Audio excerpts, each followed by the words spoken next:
Greetings, ladies and gentlemen.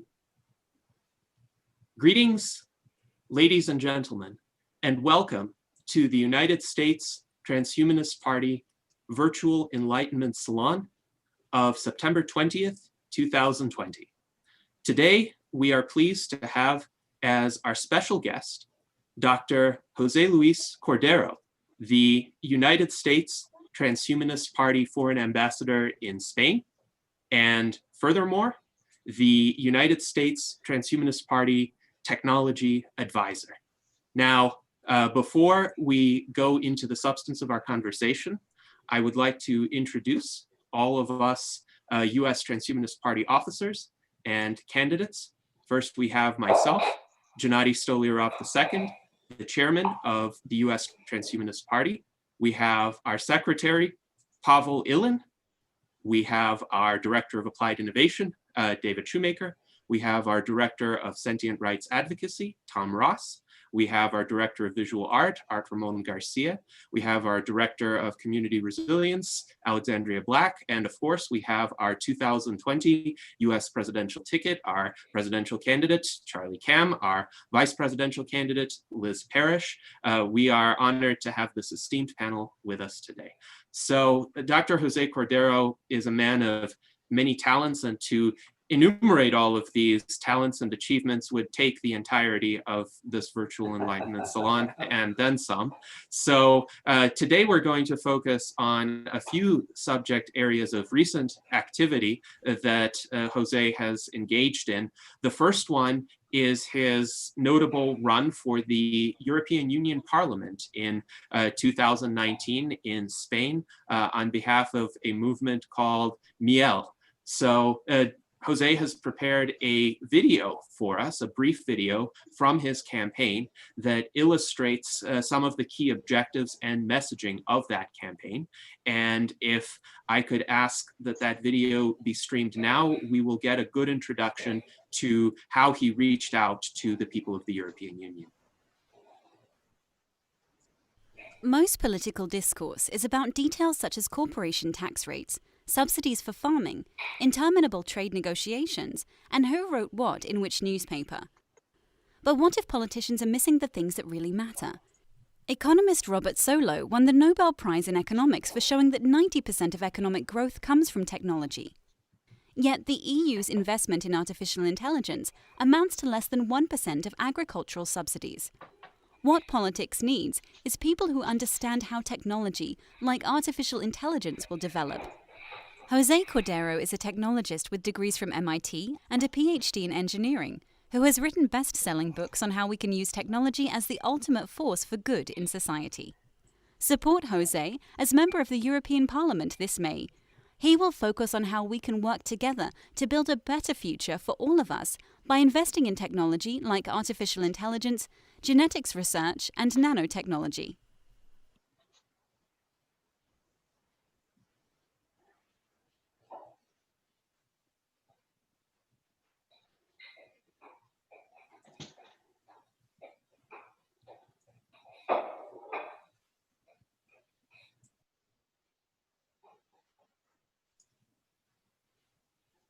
All right. So now that we have watched the video from Dr. José Cordeiro and his campaign, I would like to ask Jose about his thoughts on the campaign. So this was a very different style of messaging from what we hear from most politicians. Most politicians are, let's say, focused on appeals to emotion or ad hominem attacks against their opponents, or let's say issues that are very well-trodden, commentary about, say, pensions or healthcare or agricultural subsidies in the better situations where they even talk about substance. In the United States, of course, politics has mostly become about mudslinging, but your campaign was very rational, very focused on how technology can improve the human condition, and also it undertook a very interesting approach by combining the advocacy for life extension and technological transformation with this effort to better integrate immigrants from Latin America into Spanish society, to remove some of the barriers, to recognize some of their contributions, and essentially create a bridge between these two constituencies, the life extensionists and the immigrants from Latin America. So in your impression, what were the effects of that campaign? Do you believe the message reached a large number of people? Well, first of all, best greetings to all of you from Madrid, Spain. And we are beginning the second wave of the coronavirus. That is why I am wearing my mask, as a symbol of resistance against the coronavirus. And I am a fanatic of science and technology. That is why in my campaign, we emphasize the scientific developments. And one of our key points in the campaign was the creation of the European Agency for Anti-Aging, which is fundamental. Just like in the USA, you have the National Institute of Aging. In Europe, we don't have anything. So I wanted to create the European Agency for Anti-Aging, and that among the 20-something countries in Europe, that it would be located in Spain, in the Canary Islands, because those are paradise. If you have gone to the Canary Islands, Tenerife, it's really beautiful. So the idea was to create the agency in Spain and to do a lot of more research on health and longevity. In fact, if we had done this last year in 2019, when we had the elections for the European Parliament, maybe we could have been better prepared for COVID-19. In any event, the campaign was very quick. It was 3-4 months of campaign, but we did relatively well. We got 7,000 votes, which is, it was quick, it was good. And so people have heard now that anti-aging is possible, and this is very important. And also, because I am both Spanish and Venezuelan, I wanted to link Spain with Latin America, because Spain is the link actually between Europe and the Americas. And I think this is very important, so much as well because Spanish is the second mother tongue in the world in terms of native speakers, only behind Mandarin and ahead of English. There are more native speakers of Spanish than of English. But obviously, as a second language, English is the #1 second language in the world. In any event, Spanish is a world language, and Spanish makes Spain and Europe big, and I wanted to emphasize that point. And also with technology. Spain was actually a technologically advanced country centuries ago, and then it declined, and now it is picking up. There are a lot of scientists working on anti-aging in Spain. This is really surprising, but there are many experts on cancer, on telomeres, on genetic therapies working in Spain, and also Spanish people working overseas, both in the USA and in Europe. So one of the most important paper ever written on aging is called The Hallmarks of Aging. This was published in 2013 in the Cell magazine. And there are 5 authors on the most important paper on anti-aging ever written. And out of those 5 authors, 3 are Spanish, 3. So you can see how anti-aging is big in Spain. There are a lot of interest also because right now, Spain has the second oldest population in the world among the big countries, only after Japan. The life expectancy in Japan is about 85 years, and in Spain is about 84 years, which is 5 years more than in the USA. In the USA, life expectancy is only about 79 years today. So both Japan and many European countries are actually ahead of the USA in life expectancy. And this is very important. There were 3 parties running in Europe in terms of longevity. One was in Germany, and they got 71,000 votes, pretty good, 71,000 votes. In Spain, I got 7,000 votes. And in England, in the last European elections in Britain because of Brexit now, but they got 3,000 votes. But it is very important because in Britain, there is a group, it's called an APPG, All-Party Parliamentary Group, that combines all the parties. And they have a proposal to increase the lifespan of the British people 5 years by 2035. Even though it is already longer living population than in the USA, they want to increase 5 years. And this is public policy among all parties, right and left. So I think political impact can be had, and we are trying to do that in Europe. And again, I didn't make it this time, but for the first time, I put on public opinion the creation of the European Agency for Anti-Aging. And this is something that will be remembered when we create it eventually.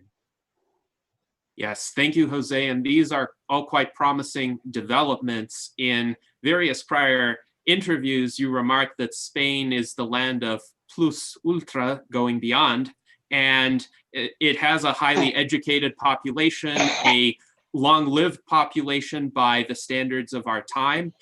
So do you find the public opinion in Spain to be receptive to the prospect of technological life extension, given that a lot of the ingredients for that receptiveness seem to be there? Yes, actually, just these past 2 days, there was a study about human enhancement in Europe. And in Spain and Portugal were the countries where most people were in favor of human enhancement. 60% of the population in favor, compared to only 30% in Britain and France, which to me was also surprising.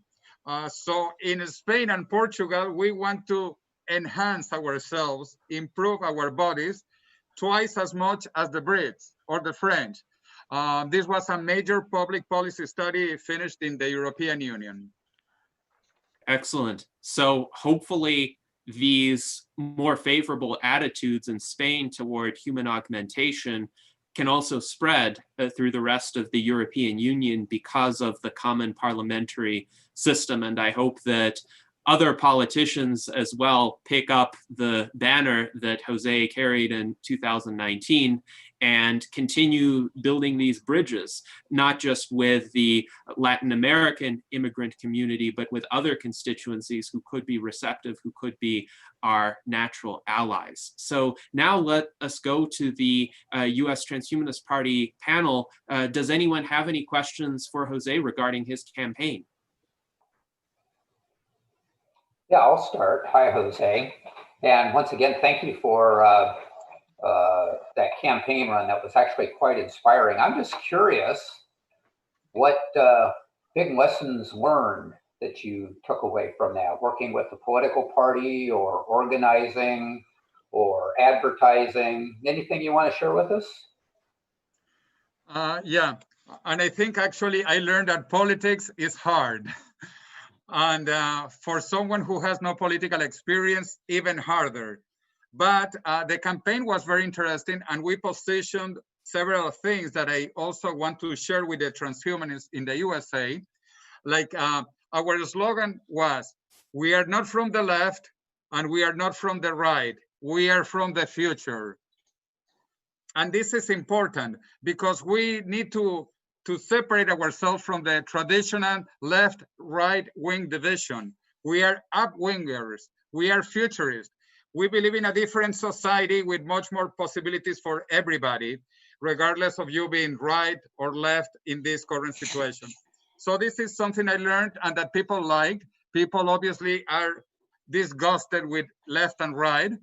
So if we talk about up-wing or if we talk about the future, people get more excited. However, sadly, we didn't get more votes because it was a very difficult time in the elections in Spain. There were very, very big issues that normally the two large parties from the left and the right only can answer. And that is why new parties like my group didn't get many votes. But anyway, so I don't know what will happen in 10 years or in 20 years in terms of politics, because I could vote maybe for a robot or an artificial intelligence in 20 years, like they are doing in Japan. In Japan, 2 years ago, in the elections for Tokyo, one of the municipalities actually had a robot candidate. And she came, it was a female robot, she came third in her municipality, in her borough. which was quite incredible, a robot. Mhm. Well, one of the advantages or silver linings, if one could call it that, of the current terrible crop of mainstream candidates is that people are more open to voting for any alternative that seems reasonable or even seems to be a decent protest vote. So if a robot were running in places in the United States, I think people might vote for the robot as well. I know there have been cats elected as mayors of cities. In Alaska, for example, one of the cities has a cat mayor. So it is possible, I think.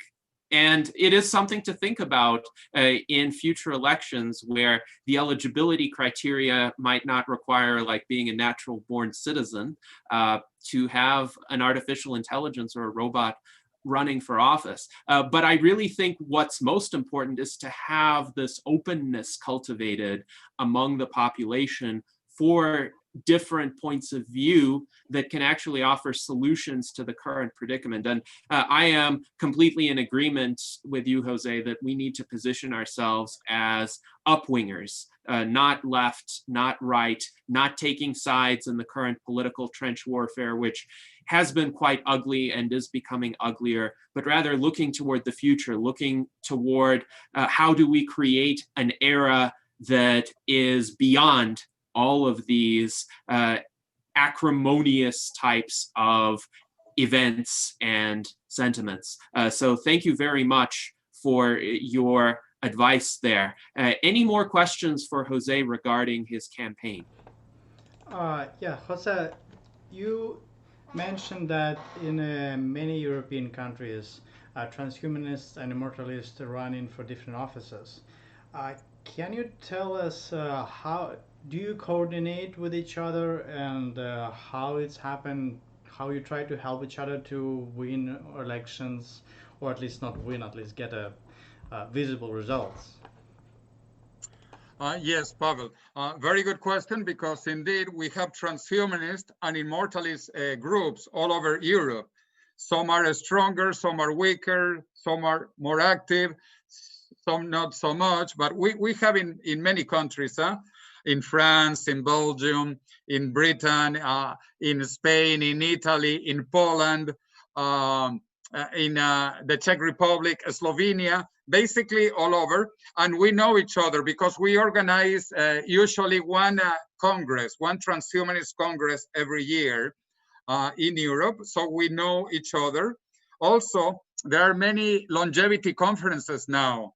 This is a field that has grown incredibly.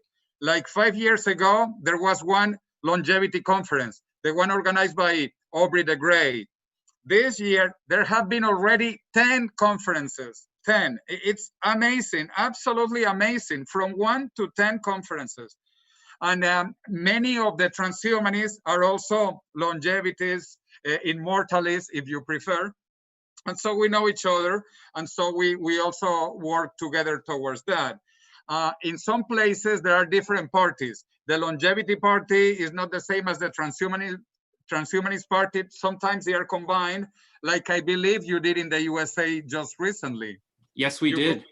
You combined them both. So because they are similar parties in a way, and many of the members are the same, so it makes sense. So we have a lot of cooperation. We organize meetings, as I said, conferences. I hope you come to the next one in Madrid in June. So you meet all the European transhumanists.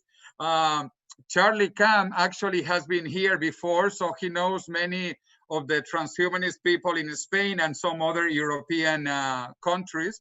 So this is only growing. I am very excited because even though I have been a transhumanist since the last century, since the last millennium, when we were very few, and we thought this was not growing, but now it is really growing faster.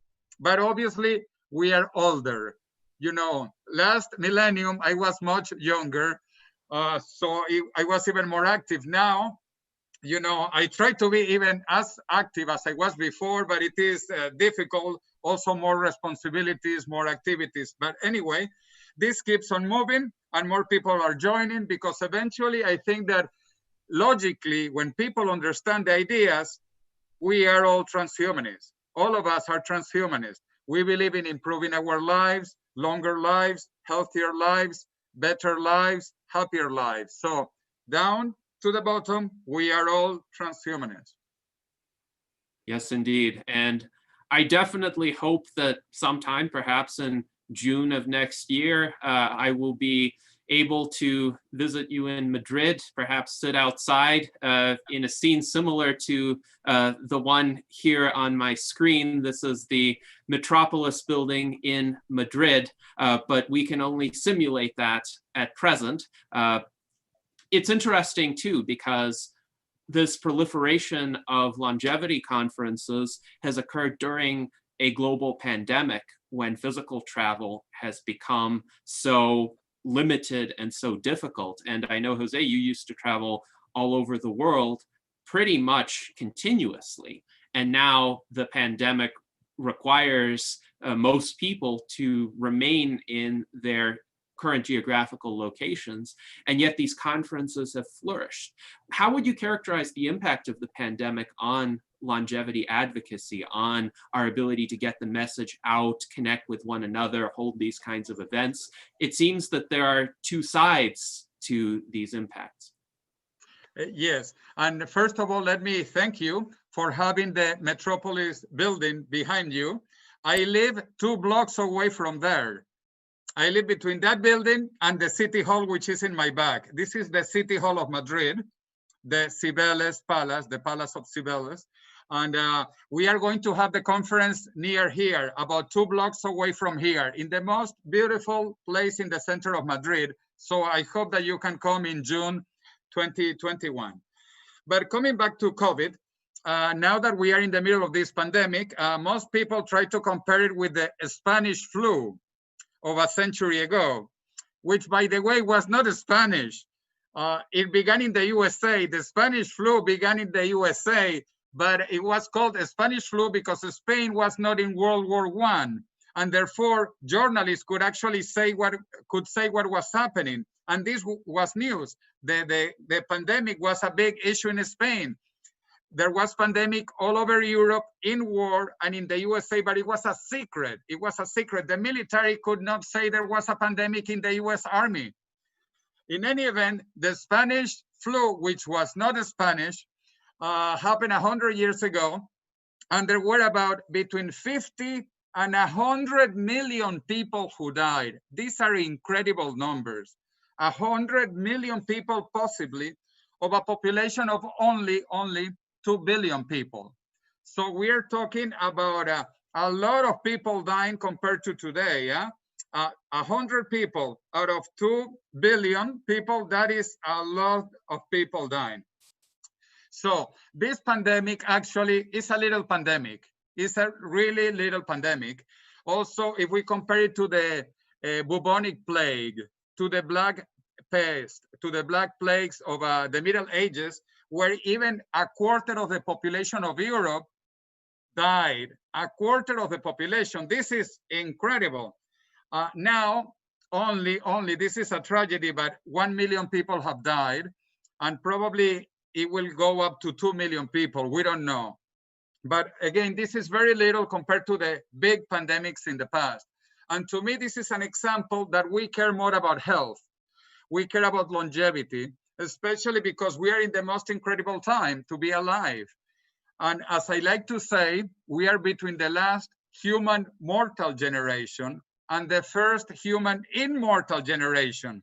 So it is never a good time to die, but especially not now. Not now, because we are close to physical immortality.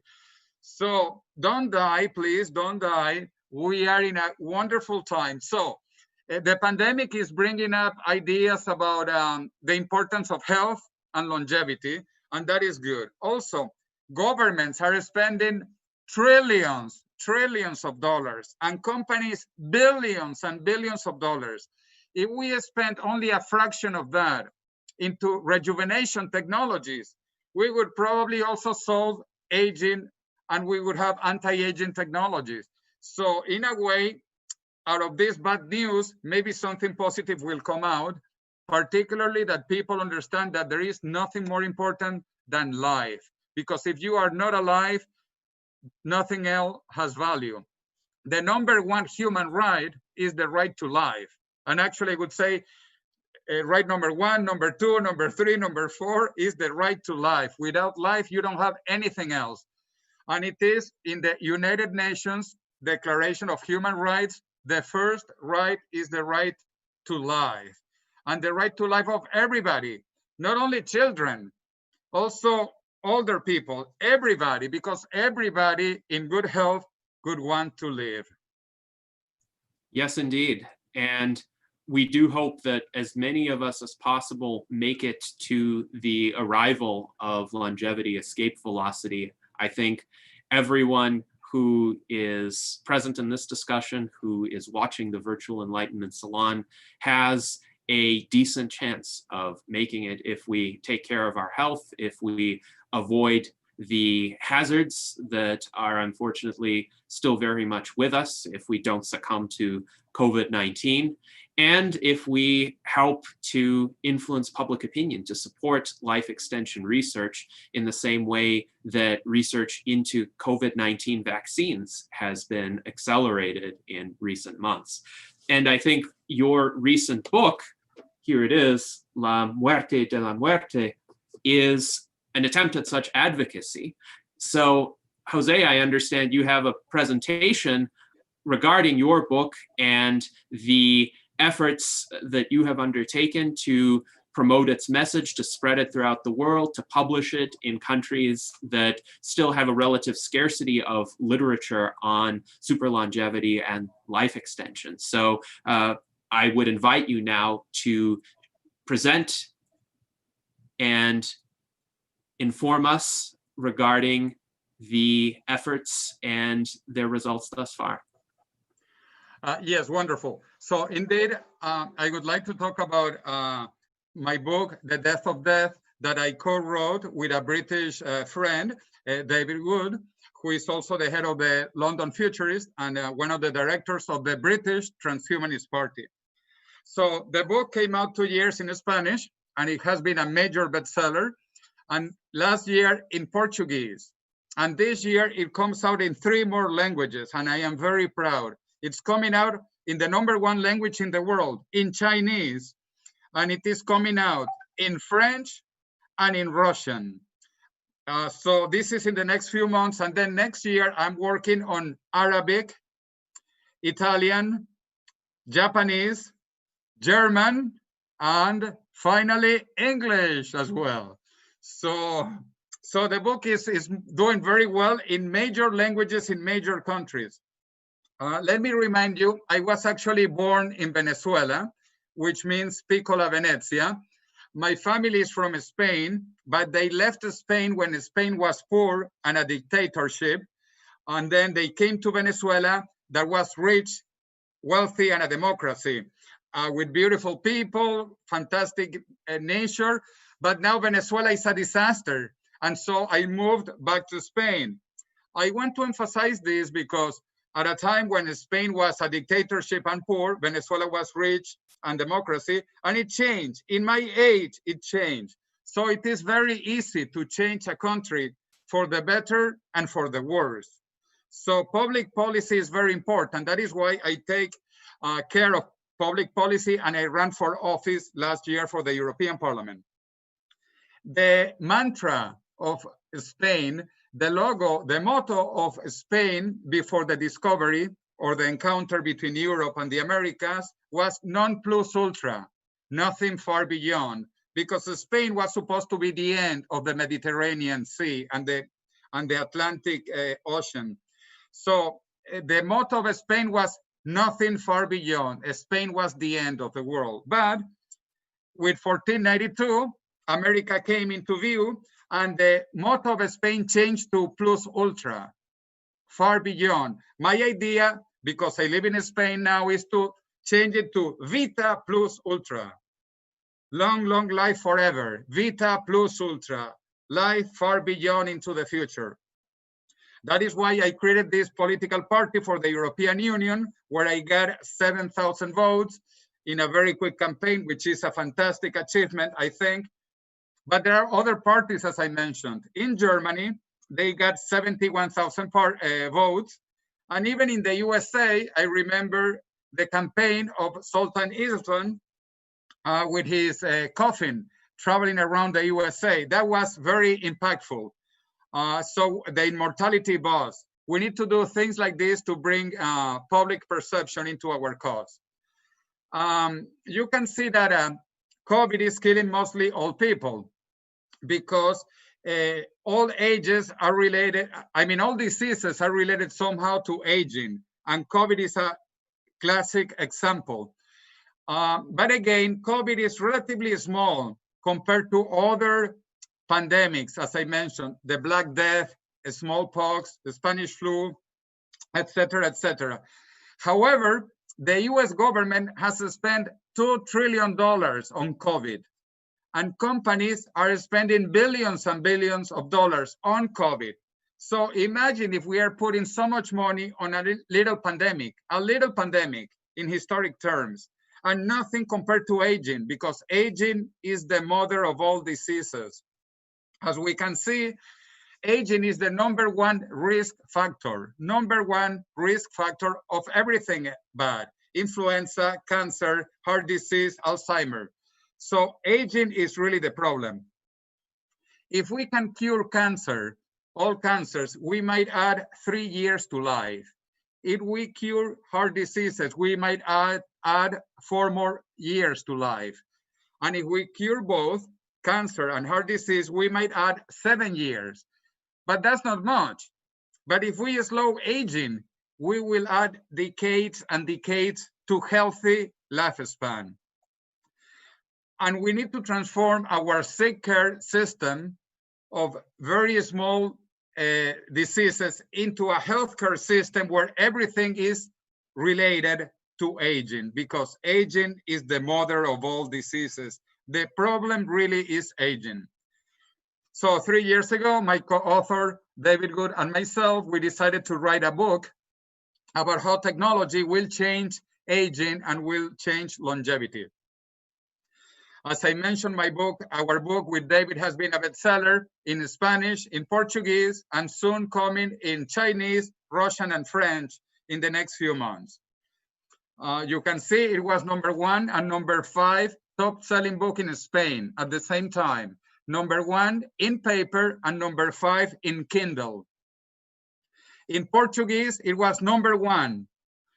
And I am donating all the royalties to scientific research, half with Aubrey de Grey, who wrote the prologue of the book, by the way, Aubrey de Grey and the Sense Research Foundation, and 50% to one of the centers in Spain. Why? Because Spain has the second longest life expectancy in the world, and it might overtake Japan, which is #1 today, in the next 20 years, according to some projections. So people are aging fast in Spain, and there are no children. Actually, Spain is one of the countries whose population has begun to decline. But there are good scientists, incredible scientists like Maria Blasco, who heads the Spanish National Cancer Organization, who wrote a book about living to 140 years and then more. And she's one of the authors of the most important paper on aging, The Hallmarks of Aging.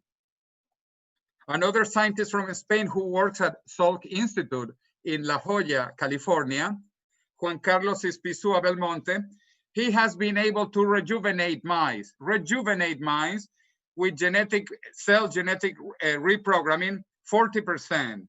And he's just beginning to use the Yamanaka factors in order to do cell rejuvenation. So Spain is doing a lot of this within the country and outside the country. We are familiar with the ideas of the Singularity by my friend Ray Kurzweil, who says that by 2045, we will become immortal. He wrote that in 2005, the Singularity is near, and he's finishing a new book called The Singularity is Nearer, that is coming out in the next few months, where he ratifies 2029, 2030 for longevity escape velocity, and 2045 for the singularity and immortality, biological immortality in 2045. I was one of the founding faculty with Ray Kurzweil and Peter Diamandis, both of them also from MIT, my alma mater, the Massachusetts Institute of Technology, where we talk about these ideas. And I remind you, in terms of the technological convergence that we talk about, nano, bio, info, and cogno, there are two dates, 2029 and 2045.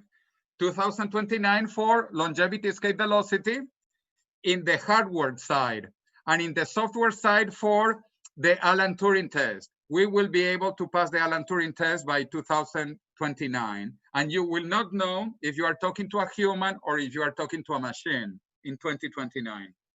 Eventually, by 2045, we will have biological rejuvenation, immortality on the hardware side, and on the software side, you will have the singularity, an artificial intelligence combining all the human intelligences. This is happening because technology is changing exponentially faster, smaller, cheaper, and better. 40 years ago, I used the IBM punch cards that you can see there. IBM punch cards were 1K of memory, 1K, basically 10 by 100. There were different sizes, but 10 by 100 rows and of information, that is 1K. Today, we have USB pen drives, memory drives of 1 terabyte. So we have moved from 1K to 1 tera in 3 to 4 decades, and this will continue. In fact, this is accelerating.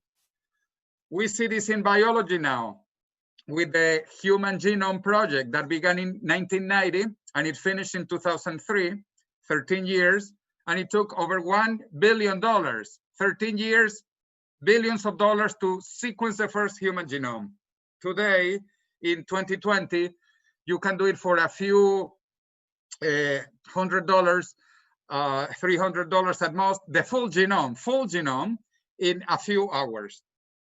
This is incredible. The cost reductions from billions to tens of dollars, and the time from years to hours, and this will continue. But not everything is changing exponentially. If you look at the population of the world is stabilizing, and it is beginning to decline in several countries like China, Japan, Russia, Germany, Italy, Spain. The population is declining now, So to compensate this decline, maybe we need to have longevity extension.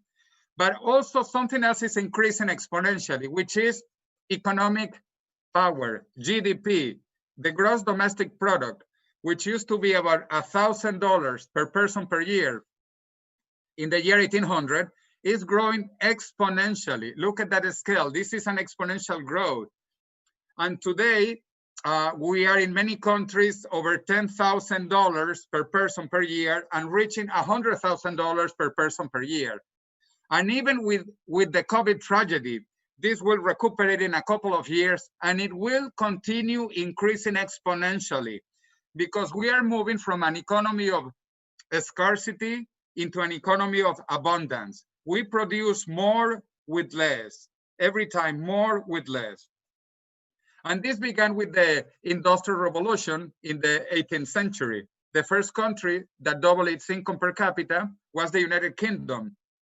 And it required 58 years from 1780 to 1838 to be the first country in human history to double its income per capita. Today, China does it in only 7, 8, 9 years. So we are learning how to grow faster. But again, it all began in the 18th century when we finished with the Malthusian trap, when there was no growth, when it was all poverty, disease, sickness, and hunger. That was the human condition under Malthus, the Malthusian trap. But the Industrial Revolution began, and we have had an incredible growth economically also. 100% in the 19th century, 400% in the 20th century, and we don't know how much in this coming century. Look at Shanghai, incredible change in a few decades. But There are always groups that don't want technology, like the Amish. The Amish, they don't want cars, they don't want TVs, they don't want computers, they don't want internet. And you cannot force them. Or in Latin America, I grew up in Venezuela, where there are some Indians called the Yanomami. The Yanomami, they don't want any technology. They don't even want clothes. They don't want to speak Spanish or Portuguese. They want to live like they were living thousands and thousands of years ago. And you cannot do anything if that is their decision. Probably also 5,000 years ago, when the wheel was invented, there were anti-wheel people, people who did not want wheels. And that is possible. But we do know that 200 years ago, when the Industrial Revolution began in England, there were the Luddites who destroyed the machines because they said that the machines would take away their jobs. Fortunately, it was not the Luddites that won, but the machines. And thanks to the machines, we live in an advanced industrial technology. The more machines, actually, the more humane the world will be, because the machines do the nasty work. Over 10 years ago, I went to visit Sir Arthur C. Clarke in his home in Sri Lanka, and he's very famous for the 3 laws of the future. First law of the future: when a famous scientist said that something is possible, he's probably right. But when he says it is impossible, he's probably wrong. Second law of the future: the only way of discovering the limits of the possible is to venture a little way past the limits into the impossible. And third law: any sufficiently advanced technology is indistinguishable from magic. So we are going to talk about magic because the future is going to be magical to our eyes today. For example, 30 years ago, personal computers were just beginning. In fact, when I was at MIT, I used a typewriter for my thesis, a typewriter. I don't know if you remember that Paleolithic technology, a typewriter. 20 years ago, mobile phones were spreading throughout the world. 10 years ago, Google, Facebook, Wikipedia, etc. So what will happen in the next 10, 20, 30 years? Because remember, changes are exponential. These changes are not linear. They are exponential, exponential, exponential. So many people are saying more and more that aging is a disease, but a curable disease, curable. In fact, in the last few years, we have been able to multiply by 2 the lifespan of mice, by 4 the lifespan of mosquitoes, and by 10 the lifespan of worms. We have already Methuselah worms, worms that live 1,000 years, equivalent to humans, okay? And scientists do this not because they like worms or mosquitoes or mice that live long, but because we can apply this on humans. But more interesting, we know there are immortal cells. We know this.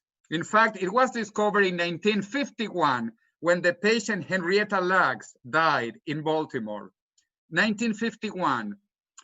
And those cells of her cancer are alive today. She died, but the cancer is still alive. Those are the most famous cells in biology. They are called the HeLa cells. And they just turned out last month a century old. They are a century old, but they look like teenagers. Why? Because they do not age. And most people don't know this yet, which to me is incredible. How do we know that cancer is biologically immortal for almost 70 years and people don't know it? People don't know that cancer discovered how to be immortal. And this is incredible because cancer did not study medicine. Cancer did not study biology. Cancer does not have a PhD, does not have an MD doctor, but they became immortal. How could they do it? Well, we will discover how they did it, and we will do it better than cancer. But not only cancer is immortal, also germ cells that you have in your body, that I have in my body, they also do not age. They are biologically immortal. They don't age. That doesn't mean that they don't die, because when we die, the soma, the body, the somatic cells die, the germ cells inside also die, because the substrate dies and they have no place where to run, but they do not age.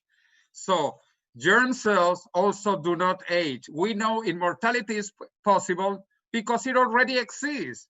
Bad cells like cancer are immortal. Good cells like germ cells are immortal. Even better, small organisms like hydras are also biologically immortal. They could live for eternity unless someone kills them or they die of an accident. So why is immortality possible? Because it already exists and we only need to understand and replicate it. Even more interesting, bacteria that divide symmetrically are considered biologically immortal. And these were the first life forms on planet Earth. Life evolved to be alive. The purpose of life is life, more life, better life, healthier life. So when people say that the purpose of life is related to death, I say this is so stupid. The purpose of life is life and more life and better life, like bacteria prove. They evolved to be biologically immortal. My friend Aubrey de Grey, who wrote the prologue of my book, was considered crazy, a charlatan, 20 years ago for his great ideas, which were totally disrupted 20 years ago. In fact, he was called a charlatan by MIT Technology Review, by the magazine of my university. They called him crazy in 2005. However, last year, they finally gave him the reason. And MIT Technology Review wrote in the cover, "Old age is over if you want it." We are very close to curing aging. And look at the change in people's opinion in only 15 years. Actually, the German philosopher Arthur Schopenhauer has said that all truth goes through 3 stages. First stage, it is ridiculed. Second stage, it is violently opposed. And third, it is accepted as being self-evident. By the year 2045, when we look to today, we will see how evident it would be that immortality was possible, that immortality was reachable. And we would remember how barbaric we were today, that we would let people die. This is horrible. Death is wrong.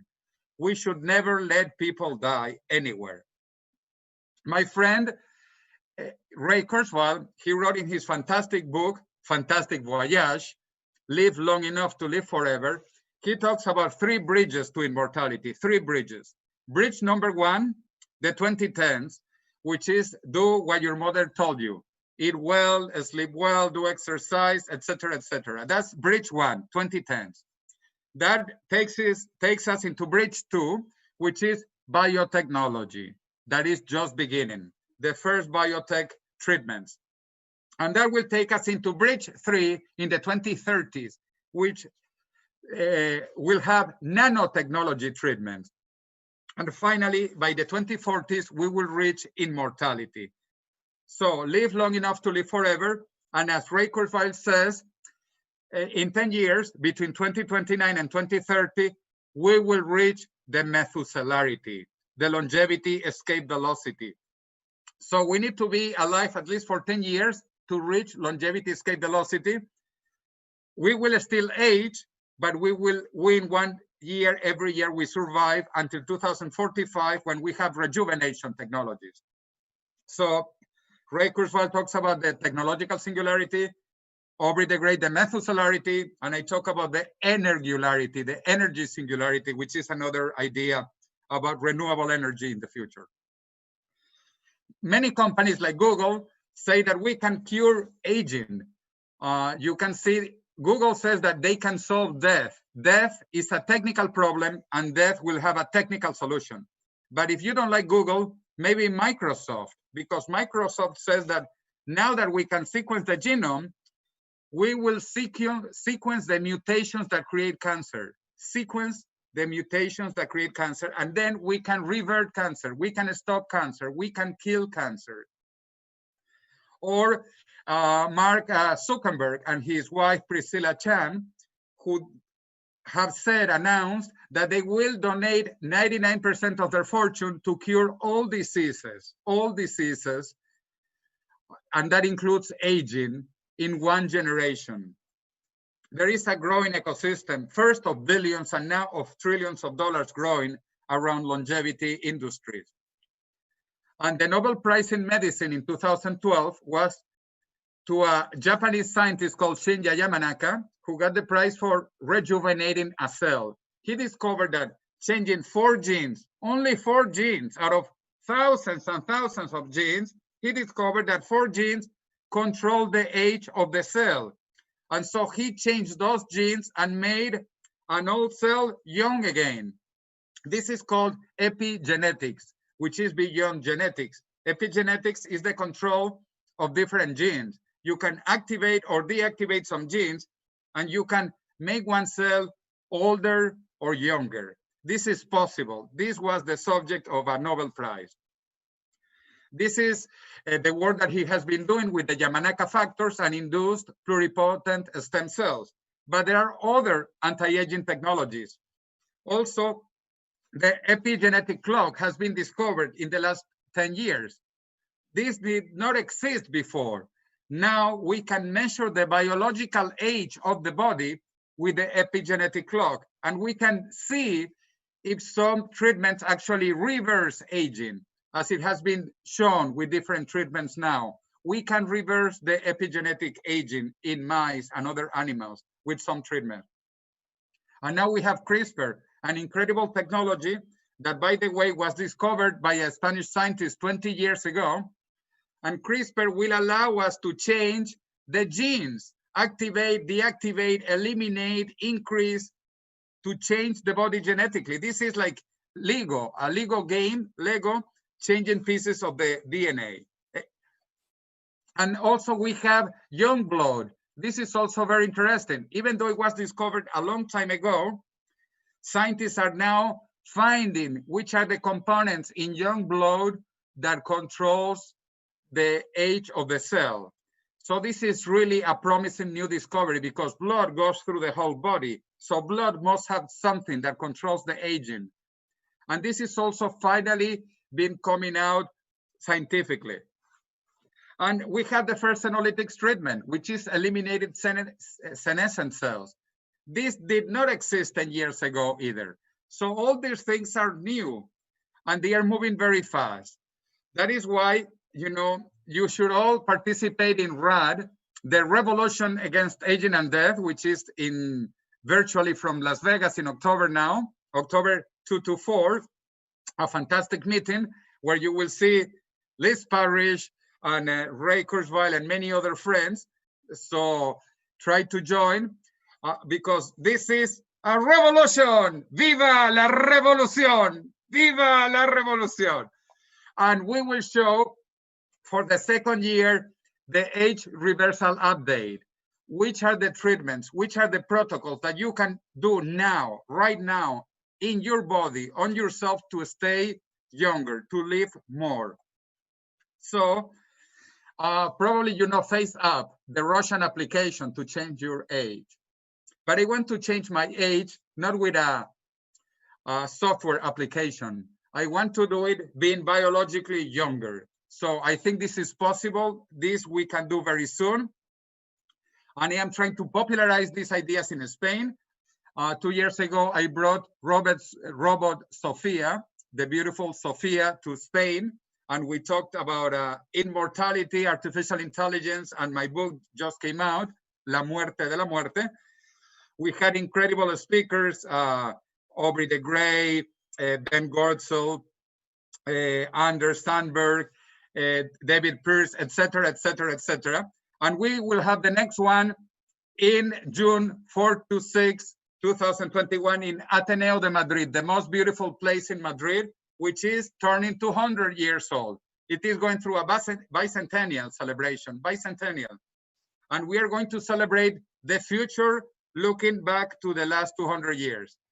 So just to wrap up, we need to meditate. I love meditation. It's also good for longevity.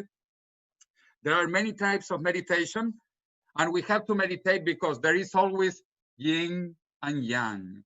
And this is so complex that the yin-yang inside has little yin-yang. So we have to be careful with the dark side of the force, the dark side of the force. And I finish with this Chinese word, which is beautiful. And it is used in Japanese. I learned it first in Japanese or in Korean. And this word is crisis. Crisis has two parts in Chinese, Japanese, and Korean.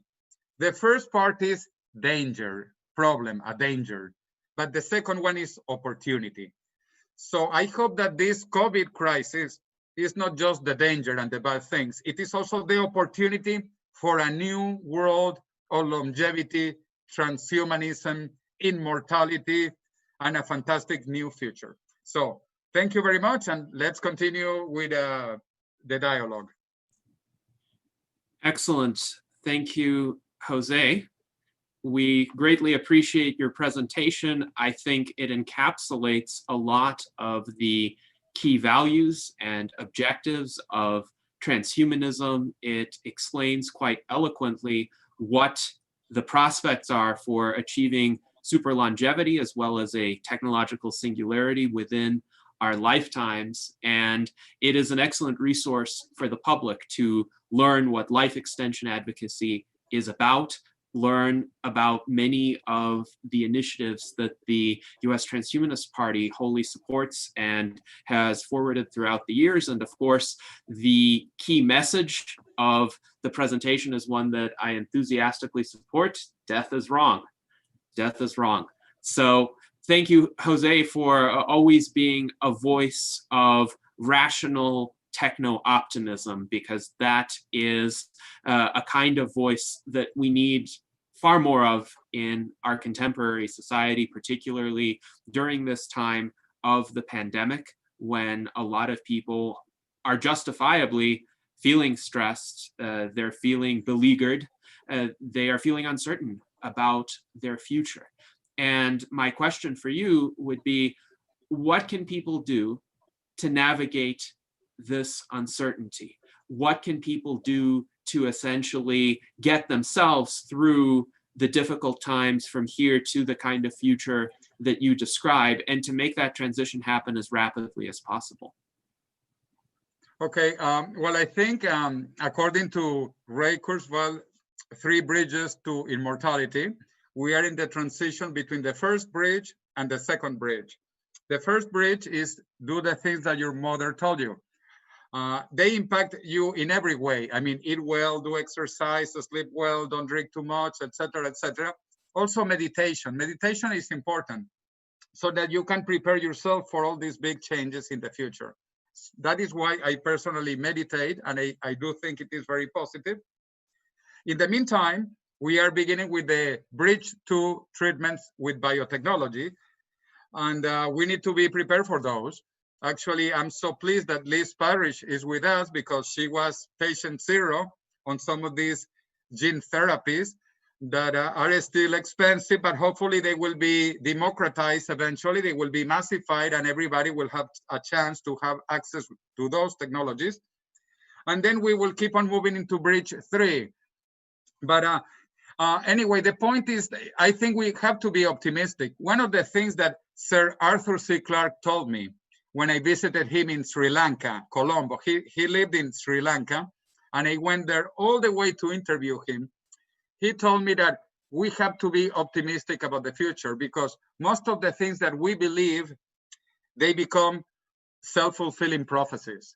So if we believe that we will survive, that we will be younger, we will be in a better world, richer world, it will probably happen. But if we think we will self-destroy, it will probably happen too. Okay, so it all begins with our dreams, with our ideas, with what we think, because we try to do the things that we believe in, that we think on about. So anyway, we have to be positive. We always have to be positive. Viktor Frankl, the Jewish survivor of the Nazi concentration camps, also talked about that. We need to believe that we will survive, that we will overcome, that we will improve in order to do it. So that is why I always try to be optimistic, positive, and look at all the opportunities. recognize the problems, because this is a horrible pandemic and already 1 million people have died. But if we look at it from the positive side, is that maybe it is accelerating future developments, and it is making people more interested on health and longevity issues. Yes, indeed. And it's interesting that you mentioned Arthur C. Clarke along these lines, because he was one of the famed authors during the golden age of science fiction, along with Robert Heinlein, Isaac Asimov, and many others who portrayed the wondrous possibilities that could be attained in the future through the progress of technology. And they did inspire a generation of scientists and engineers who made earnest efforts to instantiate a lot of these possibilities. And unfortunately, these days, the predominant mass of science fiction is dystopian, and that has created a sense of dread in large segments of the population about the future. So transhumanism and the kind of advocacy that we are engaged in are urgently necessary now to shift that narrative once more into a more techno-optimistic, more positive direction. So thank you, Jose. And now, since you mentioned the work of Liz Parrish, let's bring Liz into the conversation. Liz, what questions or comments do you have for Jose arising from his presentation or any of his other remarks? Oh, hi, Jose. I always love your presentations and I love your energy. And I think that anyone who follows Jose in social media will realize that whenever we do something positive with BioViva, my company, or within the realm of increasing longevity and health span, he always puts a post and it just says energy in all capitals. And I think that this is a really important message for our group, because I think that what he's doing is he's promoting the work that's being done, all of the effort that people are putting in. And it really pins one of the most important things that he's talking about here today, but it's always as an underpinning. It's never really where we think we're going. And it's really communicating with each other in a positive way. We cannot afford dissent. We cannot afford negativity in this area. And one of the things that burns us at both ends is critics, trolls, and internal strife. And it's really a human problem. And in order to achieve some of the bigger goals that we need to achieve as humans, we have to fight our own egos and our own precipice to be negative. Humans go to negativity quite naturally. They become very cutting quite easily. And it's really sort of like a Planet of the Apes situation. It's really hard to evolve with these low energy negative strikes that are, quite cutting to the whole area. I really appreciate Jose's positive energy. I think we need more of it. And as a matter of fact, I think we need a whole union within the US Transhumanist Party that helps people get beyond ego and step into a realistic scenario for human endeavor to communicate better with one another. I believe that if we could trust each other, if we could actually lay faith in each other's endeavors, that means people that are not even on this call, millions of people, billions of people who don't even know that we exist. If we had more faith in one another, we would do better things and we could achieve so much more. I mean, almost everything that holds us back that I see in posts is fear. It's fear that somebody else will make money. It's fear that somebody won't get access to something. And it's completely unfounded. We have watched technology from one technological development to another come into the hands of the least fortunate on the planet as a basic requirement almost, and that will exceed. We do good things. Humans do good things. We generally do very good things with technology. There's some great books to read on that. And trusting one another and having the ability to support one another in the community and beyond and believe in the future, like Jose says, are the first steps to promoting positivity. And without promoting a positive human that can relate with other humans in a positive way, we don't really have a future. The future is bleak. It's not what it could be. And so thank you, Jose, for bringing that up. And you may not realize it, but you underpin everything about the future based on that one concept that we need much help getting to, especially right now during COVID, when mental health issues are exponentially on the rise. You know, people are under a massive amount of pressure. They're not doing very well. Mentally, we need human connection. And so, yeah, that's just a place that I would like to see developed in the U.S. Transhumanist Party and in business is, you know, ways to connect people in a meaningful way. So, you know, I mean, one of the most meaningful ways that people can connect with other people right now is a crisis hotline. And I'm so glad that those exist, but they need to exist at other levels where people can just talk about, you know, real things and communicate real ideas and support one another. So anyway, thank you for bringing that up. That put me on a rant, but I think it's an essential of the future.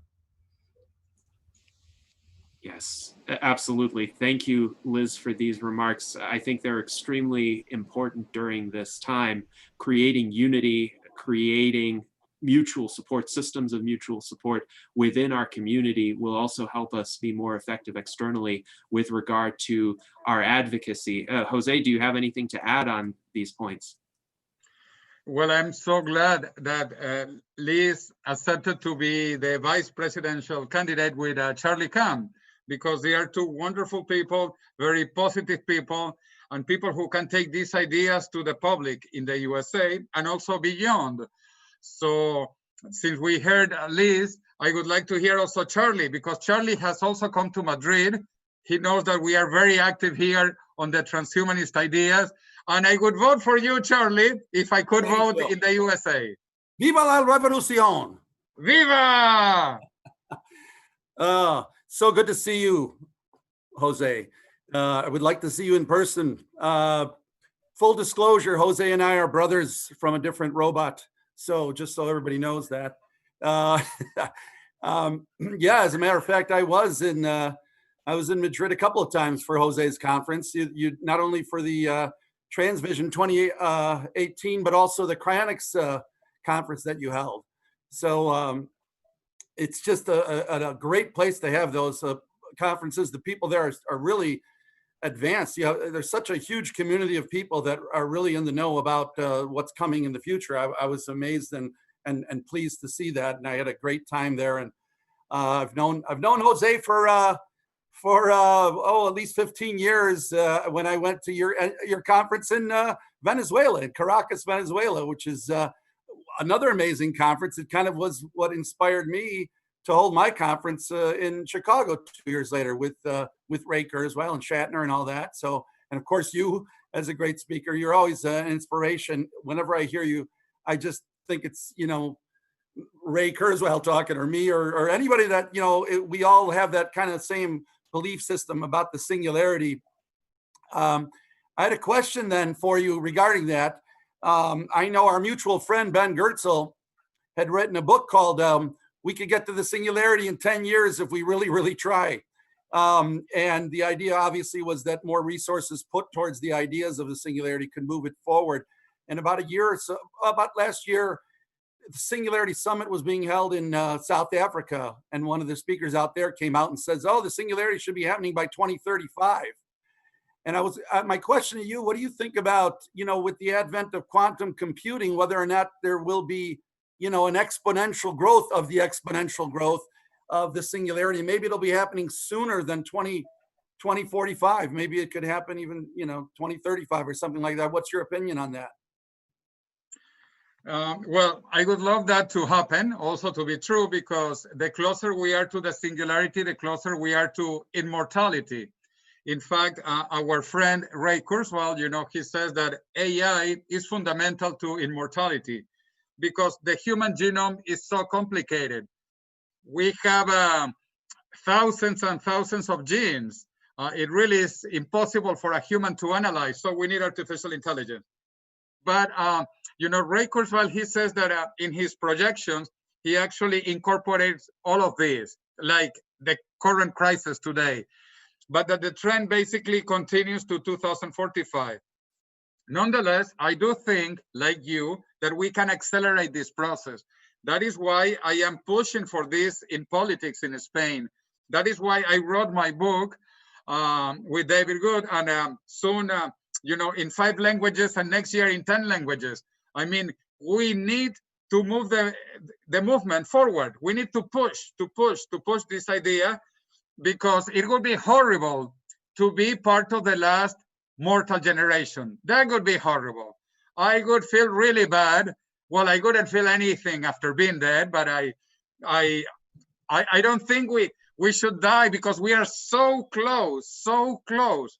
As Ray Kurzweil wrote in his book, Fantastic Voyage, live long enough to live forever. So we need to do this, but also you were 3 years ago in the cryonics conference that I organized in Spain, as you mentioned. Spain also is a bit advanced on that. And actually, I did the suspension of a friend. I cryonically suspended a friend who died in Spain 4 years ago. But that is plan B. Cryonics is plan B. We are all in for plan A, immortality, or indefinite lifespans, okay? So I think we should accelerate it. As Ray Kurzweil, I'm also optimistic. And even though I don't want to move the date forward, 2045, we are hoping it might be earlier. In terms of longevity escape velocity, as you know, Ray Kurzweil has said 2029, 2030, but he believes that he himself is already reaching now longevity escape velocity because of all the treatments and all the supplements he takes personally. And that is possible. I hope it is true, because if he has reached his own longevity escape velocity, this is only much more hope for all of us. Yes, indeed. And I interviewed Ray Kurzweil at RadFest in 2018. I think it would be fascinating if I had the opportunity to speak with him again and ask him more about his thoughts regarding how he believes he has reached longevity escape velocity, when that will be more broadly available, what sorts of steps are needed, and furthermore, how has this current situation with the COVID-19 pandemic affected his projections, if at all? Because we know in The Singularity is Near, he pointed out that during the 2 world wars, various revolutions and other social crises, natural disasters during the 20th century, the pace of progress, at least in terms of Moore's Law and its predecessors, was not affected. I wonder to what extent would a global disruption like this pandemic, admittedly a mild pandemic, but one that has had far-reaching economic effects and societal impacts, to what extent would it affect technological progress in one direction or another? For instance, we are doing virtual Enlightenment Salon right now. We are doing virtual Enlightenment Salons every week. A year ago, that would have been inconceivable. But because of this pandemic, we were motivated to create the infrastructure to do that and leverage the technological possibilities that were already in existence, but kind of sitting dormant. Many people were not using them. And likewise, it seems to me, there are a lot of technological possibilities that are sitting dormant in terms of, for instance, automation or medicine that could be scaled up to larger segments of the population, but there's not yet enough of a perception of the necessity of doing that. So, Jose, to what extent do you think societal factors will play a role in terms of when these technologies become widely available and used? Because Ray Kurzweil has said his predictions have been pretty much on target in terms of when the technical ability to achieve certain technologies came into being. But in terms of the social adoption of those technologies, he believes society has lagged behind his timeframes. So how do you think that could change? I'll give you the answer of Aubrey de Grey.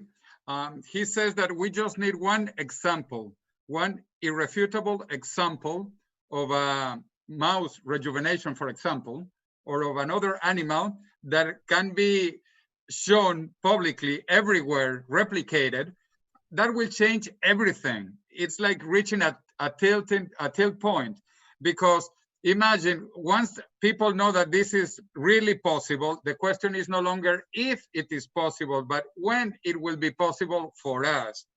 And therefore, politically, it will change everything. Because if a politician doesn't support rejuvenation technologies, he certainly has no future. He is really dead politically. If a politician wants to be alive, he has to support life-giving technologies, longevity technologies.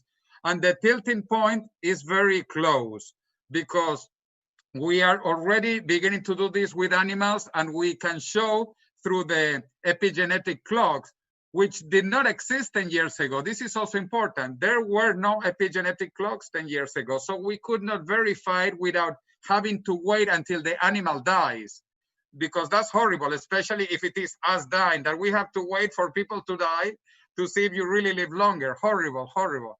So now, with the epigenetic clock, you can actually prove rejuvenation is happening biologically. Or like Liz Parrish has done also, checking telomeres length. Telomeres length is another way, maybe not as complete as methylation epigenetic clocks, but it's another way, and it also started 10 years ago. There were no telomeres length measuring companies 10 years ago. So this is all new, it is beginning. Once we have a real case that can be reproduced anywhere, this is unstoppable, unstoppable. And politicians, we have to support it anywhere. Mm-hmm. Yes, so having a prominent example of an achievement in age reversal, longer lifespans that is closer to us than a worm or a fruit fly would go a long way. And I have also said, if in this decade we see a human beating Jean Calment's longevity record of 122 years, that will also focus a lot of public attention on the prospects of improving the maximum human lifespan. And in the meantime, of course, we need to prepare, because right now, the various transhumanist parties, longevity parties are still in their incipient stages. They're not major political forces yet. We are growing, though, considerably, and we need to build up the internal infrastructure so that we're ready when that shift in public opinion comes. Because when it does come, people are going to wonder, well, who has been talking about these ideas already? Who is ready to step in and implement the policies that are needed to make this kind of world a reality? Absolutely. Let me give you another example. Another scientist, George Church at Harvard, he's working on dog rejuvenation. And I just remember dogs because I saw Liz's dog behind her before. So people love dogs, right? And dogs are like a part of our family. But dogs are also genetically closer than a worm or a mosquito to humans, and dogs have less regulations. The FDA doesn't really stop you from doing many treatments on dogs. So dogs are perfect because they live maybe 12 years, which is not 100 years. And people love dogs and they have less regulations. So I think dog experiments like George Church at Harvard, who also is an immortalist, even though he doesn't say it because this is a taboo word. The same for Aubrey de Grey. Aubrey de Grey doesn't use the I word, immortality. It's not immortality. He says health, longevity. So I like health, longevity, and immortality. Yes, indeed. And I can proudly call myself an immortalist, but I'm not looking for research grants. And it helps when one doesn't have to worry about the approval of one's colleagues in being able to characterize oneself in this way. But as you pointed out, Jose, biological immortality is a very real phenomenon. And we have our germline cells, we have cancer cells that are immortal, we have the Turritopsis nutricula, now it's called the Turritopsis dohrnii, the immortal jellyfish. And I think it is a perfectly valid term to use in that sense of biological immortality. I understand why some people might shy away from it, but super longevity, indefinite life extension, even significant life extension are all good terms to use in my view, because they take us incrementally toward the goal that we are seeking, which is longer lives, healthier lives, more youthful lives for everyone. So now I want to ask the other U.S. Transhumanist Party officers, do you have any questions for Jose? Yeah, I've got one. First of all, his positivity is just contagious, and we really need more of that. These issues and the types of people that get involved with transhumanism can get a little dark sometimes. And that's really why I think I really appreciated Liz's comments too, because we really do need to foster a more supportive kind of unifying ethos here.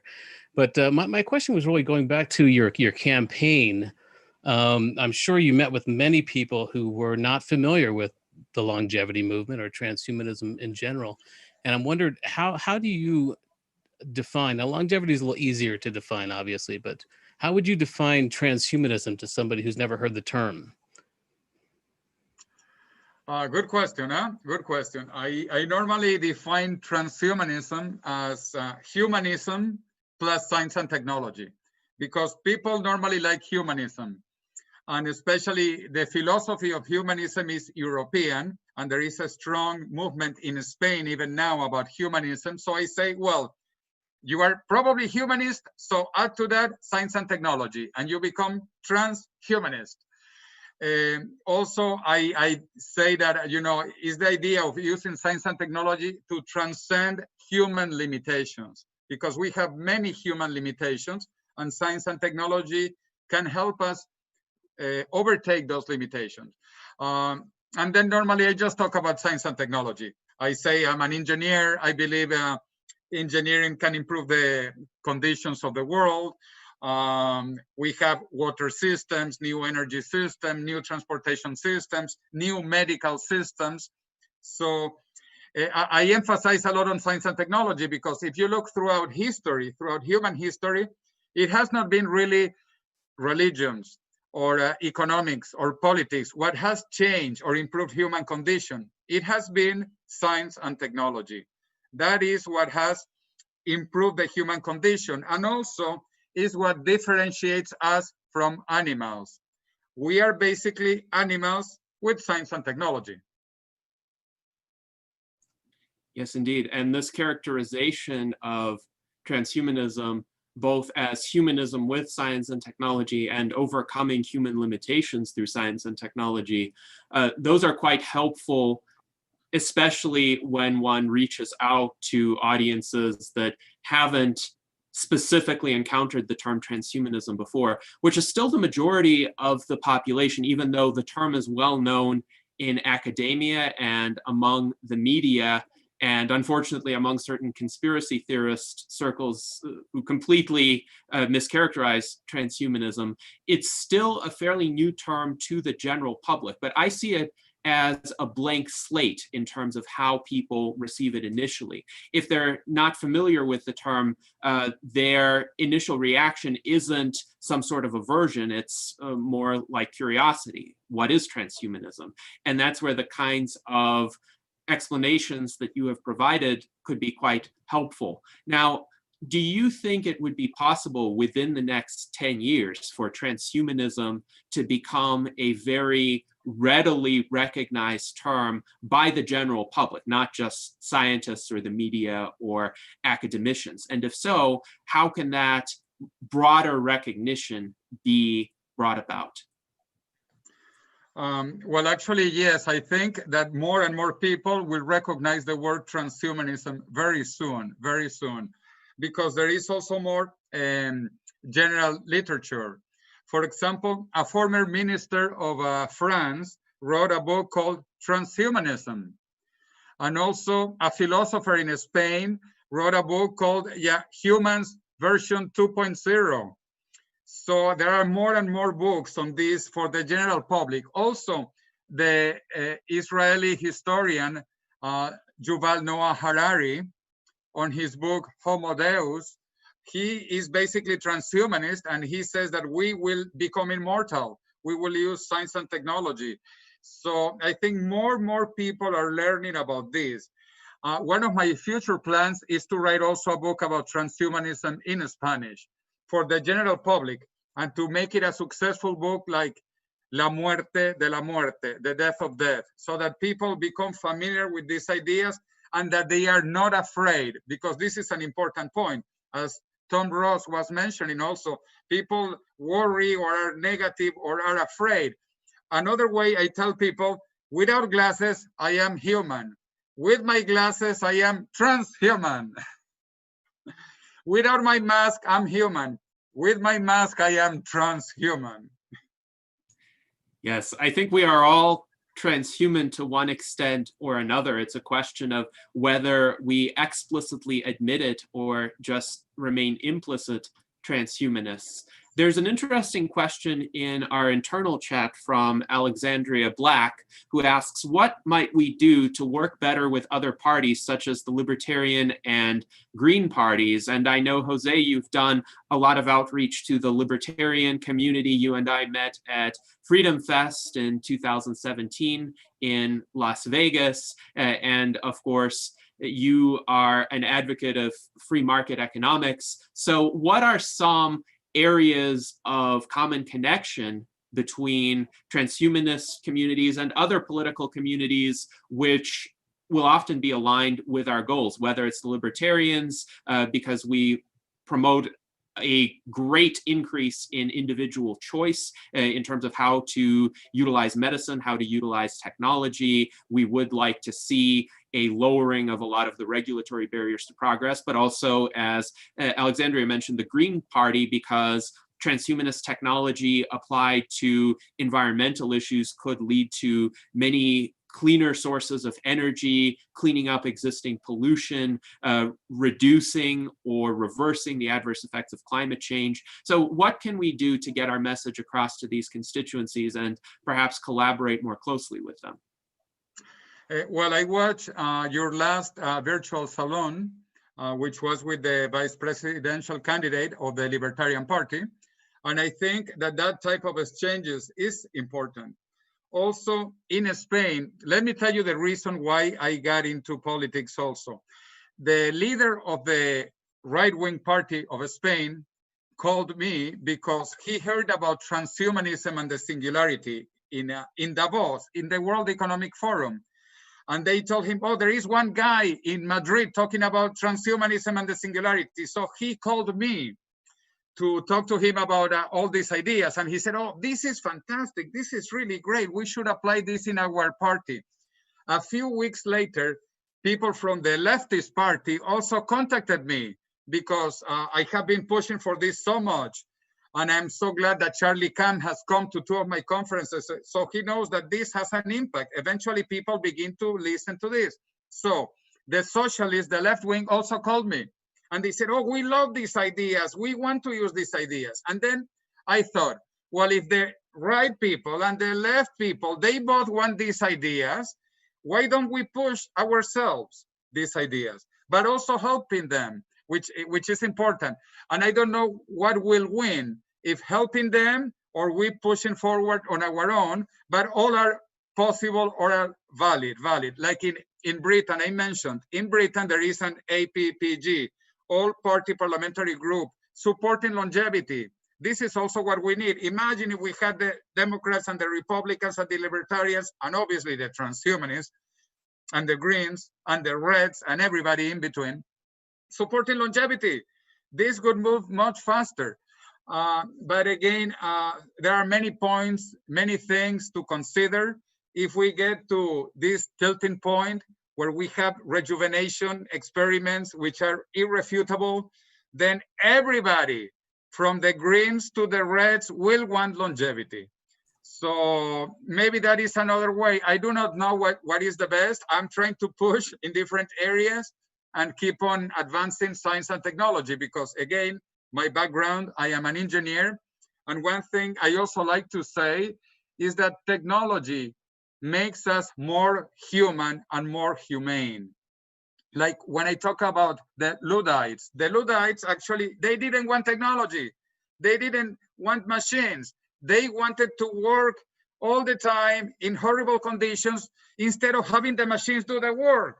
So I think technology is what makes us human and humane, and more technology will make us more human and more humane. And that is what I am for.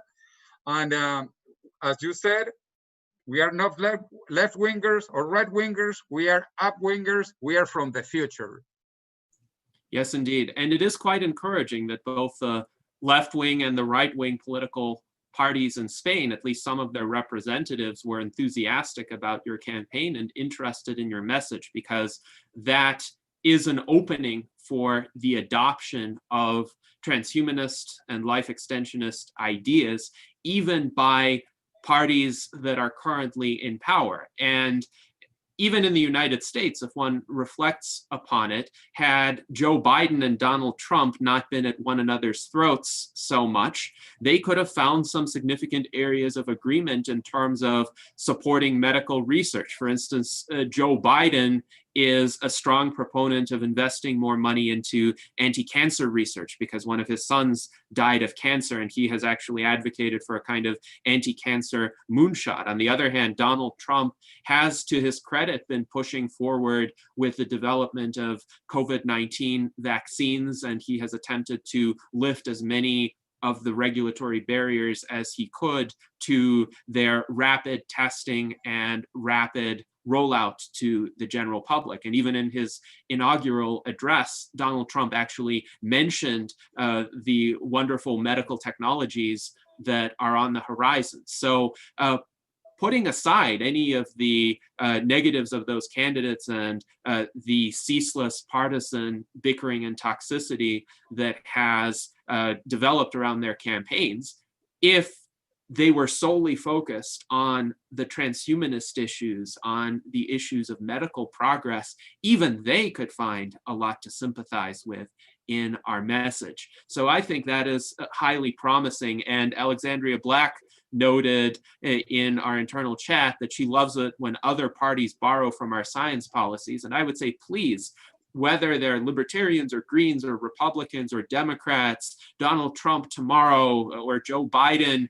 in his campaign messaging, if you take any of the US Transhumanist Party platform ideas and advocate for them, use your influence, use your messaging to your supporters to advance them, that's ultimately what matters. That is ultimately the kind of future that we seek to build. It's less important who holds a particular political office. It's more important that politics becomes an arena for constructive discourse for advancing that kind of future. So thank you, Jose. I wanted to hear if Art Ramon has any questions for you as well, or any observations. Yes, I do. Jose, as far as your political campaign and advocacy in Europe, what sort of reaction have you gotten from the Vatican? Have they made any sort of public statement for or against transhumanism? You know, what are your feelings? What do you get from them? Do you think they're going to help or hinder transhumanism in Europe? Well, I'll give you three different answers, okay? One, actually, my friend Peter Diamandis, who was co-founder of Singularity University with Ray Kurzweil, he was invited by the Academy of Science of the Vatican to talk about immortality in the Vatican. And actually, it was in a beautiful session called the Immorality, listen, Immorality or Mortality, and the Morality of Immortality. A beautiful play of words. And that was at the Vatican. So I think the Vatican is opening up its mind. You know, we transhumanists, we are very famous in Dan Brown's books.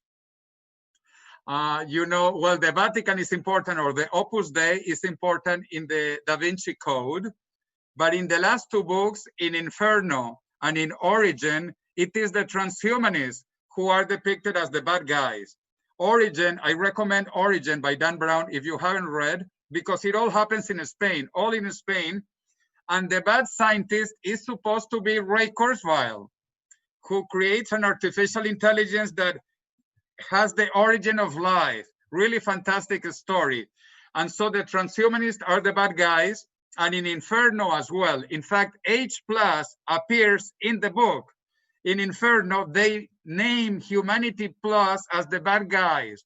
So it is interesting that Dan Brown is making us more popular in a way, even with the Vatican. In theory, religions should support immortality because they all talk about immortality, even bad immortality. If you are bad, you go to hell. So there is always immortality, good one or bad ones. So I try to be positive and say, well, we work towards the same cause. We also believe in immortality, but we prefer to try it here first. If it works here, then we might try it later somewhere other place. But let's start here and see if we like it. However, also I think religions will change radically. And I don't say this too much to the religious people because I think religions will disappear. Religions in a scientific world don't have a future. And in fact, if you think about the Egyptians, the pharaohs, they had a religion for 3,000 years, twice as long as Islam. And today we say that the religions of the pharaohs is mythology. So why is Islam not mythology, or Christianity mythology, or Buddhism mythology? To me, they are all mythologies. And also why? Because the death of death implies the death of religion, because religion lives out of death, out of the fear of death. If you don't have death, what is religion going to tell you? So at least I believe current religions have no future in a scientific world in the future. But again, religions know how to transform. The religion of the pharaohs transformed incredibly 3,000 years. Christianity is changing, and even the Pope now is thinking maybe immortality is good after all. And the Hindus and the Buddhists, they keep on changing and adding gods. The Dalai Lama said something really incredible, I think 15, 20 years ago. He said he might consider reincarnation as a robot. And that is really profound. He can reincarnate as a robot, imagine. So reincarnation lets you transform yourself. Also, that is why I believe in East Asian countries, Japan, Korea, China, but also India, where there is Buddhism and Hinduism. They do not concern so much about transhumanism separately because it is in their culture, in the reincarnation culture, in the self-improvement culture. It is transhumanism already there. In the West, we don't have transhumanism. We need to create it separate from humanism. We do have humanism, but we don't have an improvement of humanism. In Asia, they do, because they expect to keep on moving up, up, up, up. They have this continuous improvement, this continuous progression. So actually, like Albert Einstein, who was Jewish by birth, he actually said he liked Buddhism because he said Buddhism was a galactic religion. It was a universal religion. And that with Buddhism, you could have life in other planets, which is not the case with Christianity or Islam or Judaism, because God, the God of all the universe, came to this little planet and had a single baby in a desert. That is kind of weird, don't you think? So anyway, I'm not talking about Judaism, Christianity, or Islam. I think Buddhism is very interesting. I am kind of Buddhist in a way. I like the philosophy of Buddhism, but I like science better. I think science can offer answers. And if we don't have the answer, we can keep on trying, experimenting, researching, discovering, and find the answers at the end of the tunnel. Yes, thank you, Jose, for these remarks. I often like to say that religions evolve as well, and you have pointed out many instances of such evolution.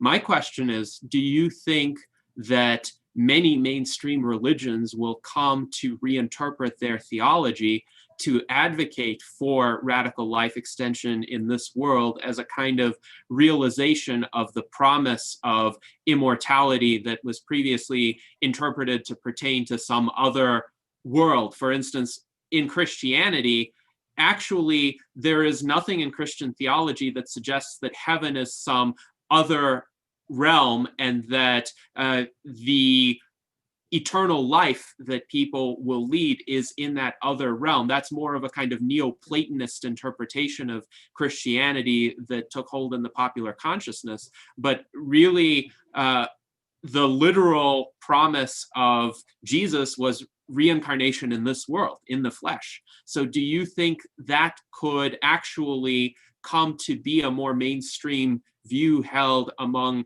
Christians and adherents of other monotheistic religions, that radical life extension and perhaps revival of people who had previously become deceased, or for instance, people who became suspended cryonically, would actually be in line with that promise of resurrection? Well, as you know, there are already Christian Transhumanist Association, Mormon Transhumanist Association, the TerraSem movement by Martin Rothblatt, which is basically a religious movement. There are also transhumanist Buddhists. So many religions somehow are trying to incorporate transhumanist ideas. So I think that that is positive. Also, religions evolve. Just like Christianity or the Catholic Church almost burned Galilei, and it did it with Bruno Giordani before, but anyway, not with Galileo, fortunately. Or even the Brits, who were supposed more advanced in the 19th century when Charles Darwin, he said that we evolved from monkeys. And then the British Christians, they said, no. Maybe Darwin, he is a monkey, but we Brits, we come from God. So religions try to adapt always to all of this. Another example is the Jehovah's Witnesses. You know, they don't believe in blood transfusions. And I had a lot of blood transfusions when I had malaria. And I remember one Jehovah's Witness said, "Oh, you are having blood from another person. You should not do that. If you need to die, you have to die, but you cannot have blood from someone else." And I thought this was so ridiculous, especially in the future, because we will have artificial blood in 10 years. We will not need the blood from another person. That is correct. We will have blood made through science and technology. And talking also about other church, which I like because I lived in Boston, I studied in MIT, is a Boston-based church, the Christian Science Church. The Christian Science Church, they believe that by believing in Christ, you will be okay. You will survive all body diseases, all problems, just believing in Christ. And it is an irony. It is called the Christian Scientist Church. In any event, probably they will evolve, they will transform because they want to survive, all these religions. But I think there is a discrepancy because all religions cannot be right. It is impossible. If this religion is right, this other one cannot be right. They cannot all be right. So I think there is still a lot of controversy, but people are also very ingenious to have contradictory ideas. We can have in the same brain two ideas, even worse, two personalities. There are cases of multiple personalities, and this is real. This happens today. So I don't know how we are going to solve it, but I still believe in science and technology. If we can reproduce any experiment, if we can do one thing over and over in Spain, in the USA, in Russia, in China, that's good science. If I can see the resurrection in Spain, in the USA, Russia, and China, I could become a resurrectionist. Yes, indeed. And it is comforting to realize that most religious people do embrace science and technology, at least when they're familiar with the science and technology, the specific instantiations thereof. If one has lived in a society where anesthesia and open heart surgery have been practiced for a long time, or even in vitro fertilization, which you mentioned, Joseph Ratzinger, before he became Pope Benedict, actually condemned because he thought it would result in the creation of soulless beings, but nobody opposes in vitro fertilization anymore. And this is an indicator that perhaps it's not so much the theology of the particular religion that is the hindrance, but the theology is being used to justify a kind of more visceral discomfort with the unfamiliar. That there's a certain status quo that people are used to, but if something falls outside of those parameters, then to a greater or lesser extent, some people will push back against it, including the Jehovah's Witnesses you mentioned. I think a lot of them probably think getting any part or substance from another human or an animal is somehow disgusting or unclean, and that's why they oppose it. But it really is an unsustainable position in the minds of most people, because look, these blood transfusions, these organ transplants, in the future 3D printed parts or biomechanical parts are going to save lives, and that's more important than some feeling of disgust. So now we have a lot of interesting questions from our audience, and I will raise a few of them with you, Jose.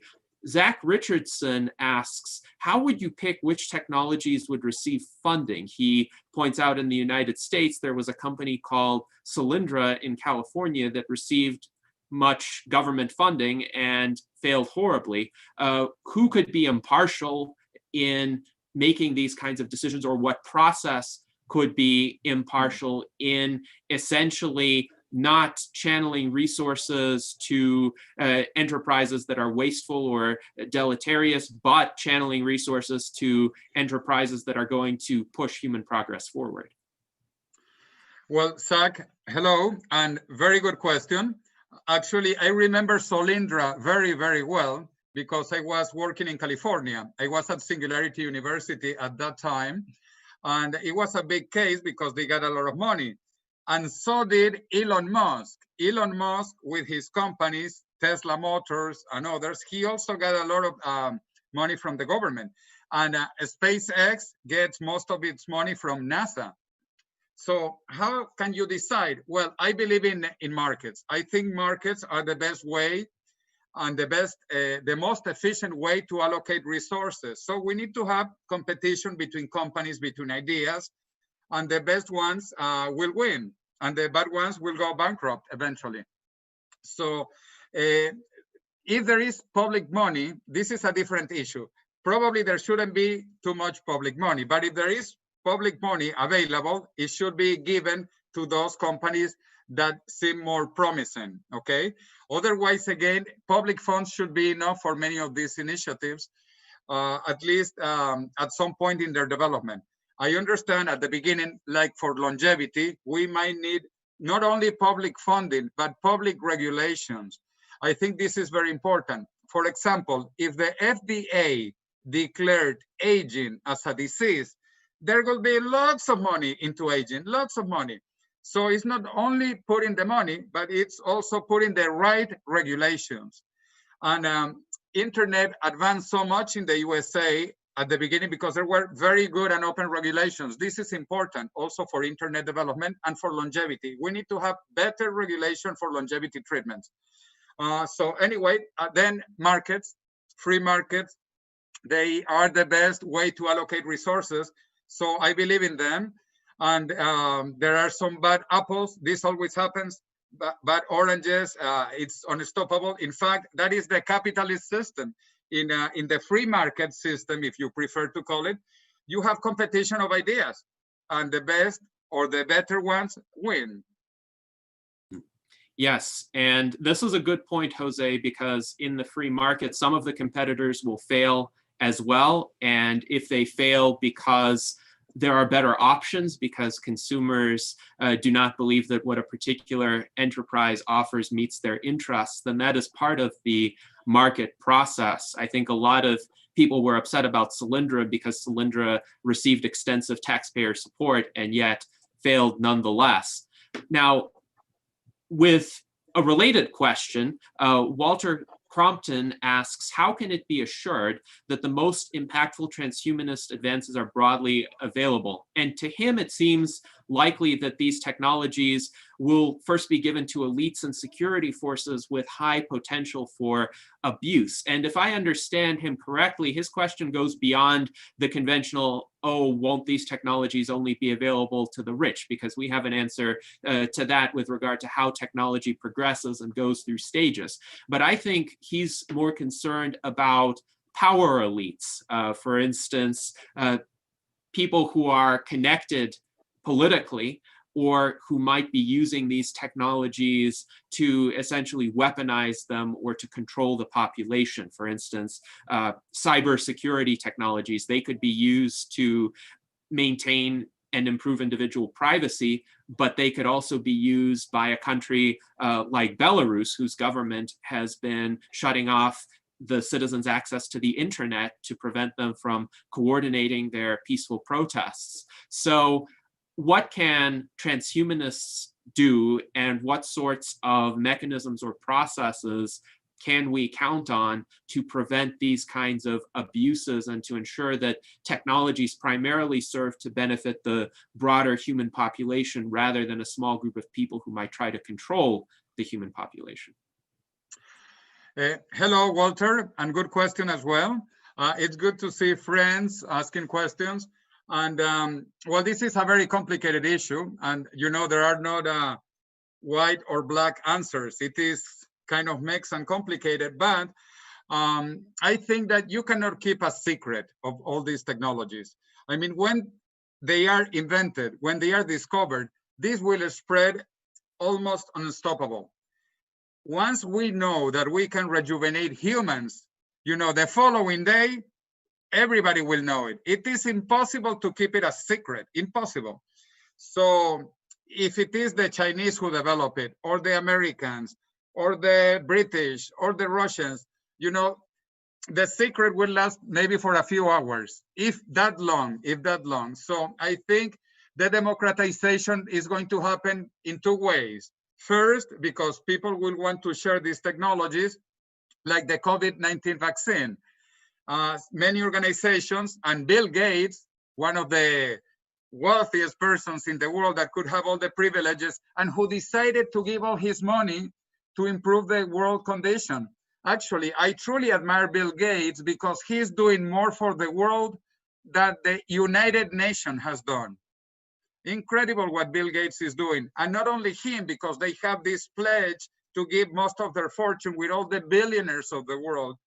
So that shows that people are good at the end, and that people want to do good things, especially very wealthy people. So I am positive in terms of the future of humanity, because even these oligarchs, these billionaires, they really are good. They have their heart. They want to improve the condition of humanity.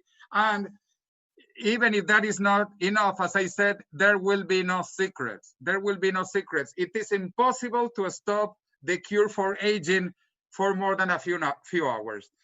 It is impossible to stop many of the new developments we are going to have, also because we will be totally connected. And that is another story once we get to the singularity, because maybe we will become a hive mind. We don't know what will happen after the singularity. But again, I think this is unstoppable. Good people want to push for this, and bad people cannot own it, or cannot stop it, or cannot control it. Additionally, competition is good. I think it is very good for COVID-19 that the Chinese are competing, the Russians are competing, the Americans are competing, the British are competing, the Swiss and the French and the German. I think this is fantastic. And if there is a bad vaccine, no one will use it. So as simple as that. And obviously the elites of China or the elites of Russia, they want their own vaccine. But if the vaccine is not good, forget about it. Yes, indeed. Thank you, Jose, for that answer. And it's interesting you pointed out that, in your view, the cure for aging, once it becomes available, will not be able to be withheld from the public for more than a few hours. Alexandria Black in our internal chat asks, what technologies might have saved Ruth Bader Ginsburg, who died at age 87 just 2 days ago from metastatic pancreatic cancer, but she had multiple bouts with cancer throughout her life. And actually, she fought back several instances of cancer successfully before this one claimed her life. But do you think it would have been possible in some alternate state of the world for the technology to have advanced more quickly, to have been able to have enabled her to beat back this attack of pancreatic cancer? Well, yes, because we are going to reach longevity escape velocity very soon, and the limit that we know so far for longevity is 122 years. And she was still far away. She was not 100 years old. She was actually not 90 years old. If I remember, she was, I think, 87 years old when she died. In any event, she could have lived 10 years to longevity escape velocity. It could have been possible. But in any event, remember, we have plan B. And I also support plan B, cryonics. I believe in cryonics. Also, this was impossible half a century ago. And remember, everything is impossible until it becomes possible. So immortality for us is impossible until it will become possible by 2045 at the latest, and for everybody, and basically for free, which is another important thing, because people believe that this will be only for billionaires or millionaires. No, this will be basically free because we are very cheap. We are chemically very cheap. We are 70% water, and we are not Evian water or Perrier water from Europe. We are tap water, 70% of us. And the other 30% that makes humans is the cheapest, most abundant elements on the planet: carbon, nitrogen, potassium, calcium, very, very common elements. In fact, 99% of us is only 8 elements, We are very simple to make, so simple to make that our parents made us in one night. Very quick, very simple, very cheap. So we are cheap organisms, and once we have the technology, we will be cheap to be maintained. But okay, if we die until we reach longevity escape velocity, we have plan B, we have cryonics. There are hundreds of people already in cryonic suspension, and there are more and more cryonic centers being created. In the USA, as far as I know, there are 4.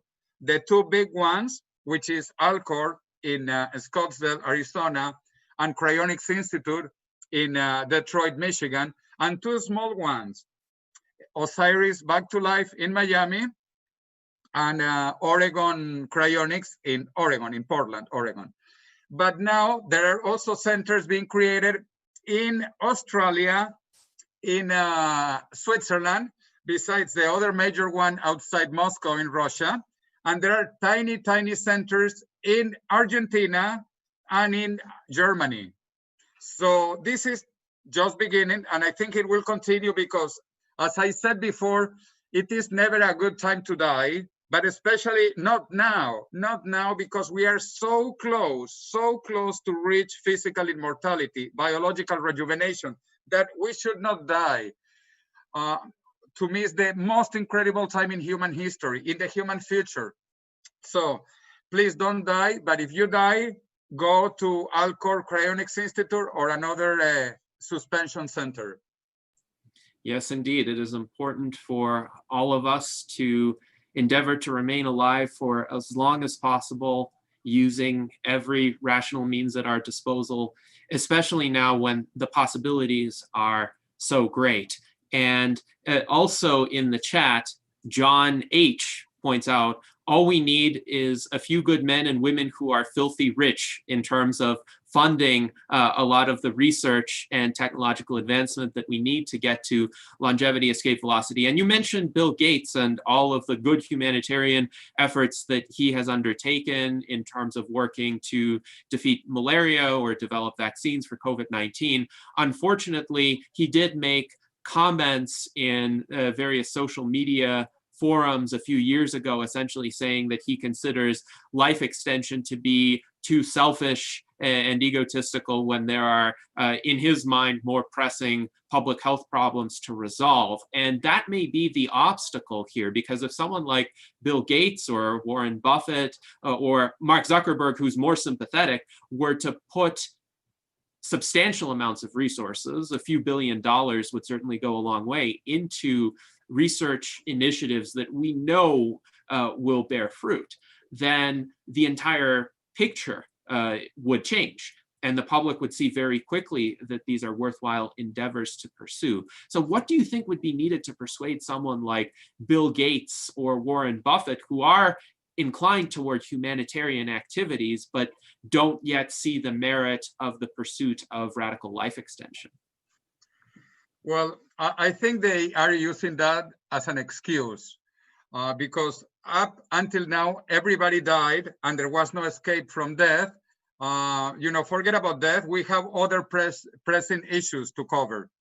But now that Bill Gates' father is getting worse and worse with Alzheimer's, now he's very interested in Alzheimer's personally. So he's putting money already from himself, not from his foundation, into Alzheimer's research. And I bet if he had Alzheimer's, Bill Gates, and please, I don't want this, he would put lots more money into Alzheimer's. But number one, as I began saying in my presentation, the US government has put $2 trillion into COVID-19, $2 trillion. And companies, as the last number I had was $900 billion. I mean, this is also another $1 trillion from companies. And that is only the USA. In Europe, the numbers are about the same. And I imagine in Japan, wealthy nation, and also now Russia and China that are very interested. I saw a number that is in the total amount of $11 trillion being invested into COVID-19. Imagine if we put a little bit of $11 trillion into anti-aging.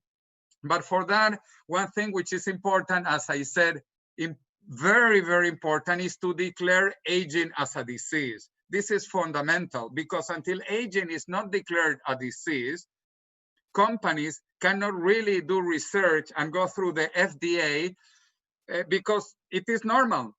Aging always happens until now, so there is nothing special. The FDA cannot give you an approval for anything related to aging. So I think it is fundamental. And many people are working to convince their governments. If you have read David Sinclair's book, David Sinclair, his book, Lifespan, Why We Age and Why We Don't Have to Age, which is a fantastic book. He has been lobbying governments. He has been lobbying not just the US government, but his own government in Australia, where he's from, but also Singapore, Great Britain, Switzerland. I'm lobbying in Spain as well. I think one country also in the next 2 to 3 years will declare aging as a disease. And then this will be a race to see who is the one doing more against aging. At the same time, some people are working with the World Health Organization. Daria, I don't remember her last name, from Moscow in Russia. She's leading a group to convince the World Health Organization to declare aging as a disease. And this is possible. Already in the last classification 2 years ago, they talk about age-related diseases. Not aging, but age-related diseases, and that's good. In the previous classification, they included sarcopenia. Most people, even today, don't know what sarcopenia is, but now sarcopenia is classified as a disease. And we are discovering more new diseases, but the number one disease, the most important disease is aging. So we need to have governments to declare aging as a disease. And then there will be lots of money from governments from private companies, and from private individuals. So this is the tilting point, the tipping point we need in order to change the situation. But it is coming. It is coming. We just need to help push along. Yes, thank you, Jose. And I posted a link in the YouTube chat to the Wikipedia page of Daria Halturina, who is the person you spoke of. Also, there was a comment in the YouTube chat from user Immortality Quest, who noted that Bill Gates' father died on September 14th, 2020. So unfortunately, it's too late to save him from Alzheimer's disease.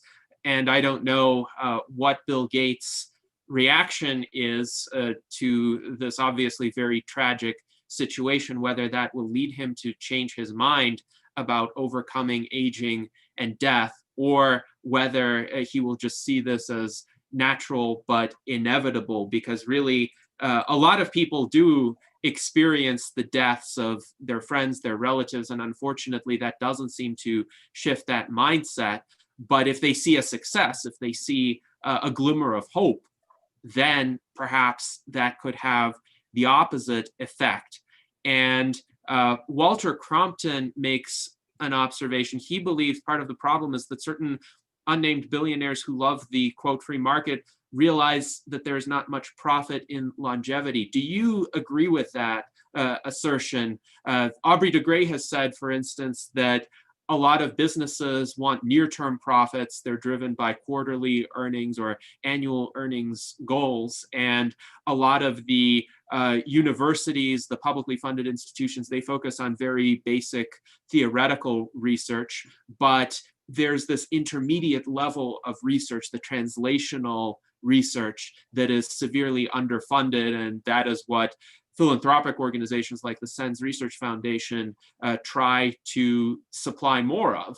So do you think there's a problem with current economic structures that do not sufficiently incentivize this kind of research? Or do you think there are enough developments underway that this gap will be filled soon? Actually, I think this is moving positively. Let me tell you, like 5 years ago, there was only one anti-aging conference in the world, and this year there are 10. The same has been happening with both venture capital funds and startup companies in the anti-aging realm.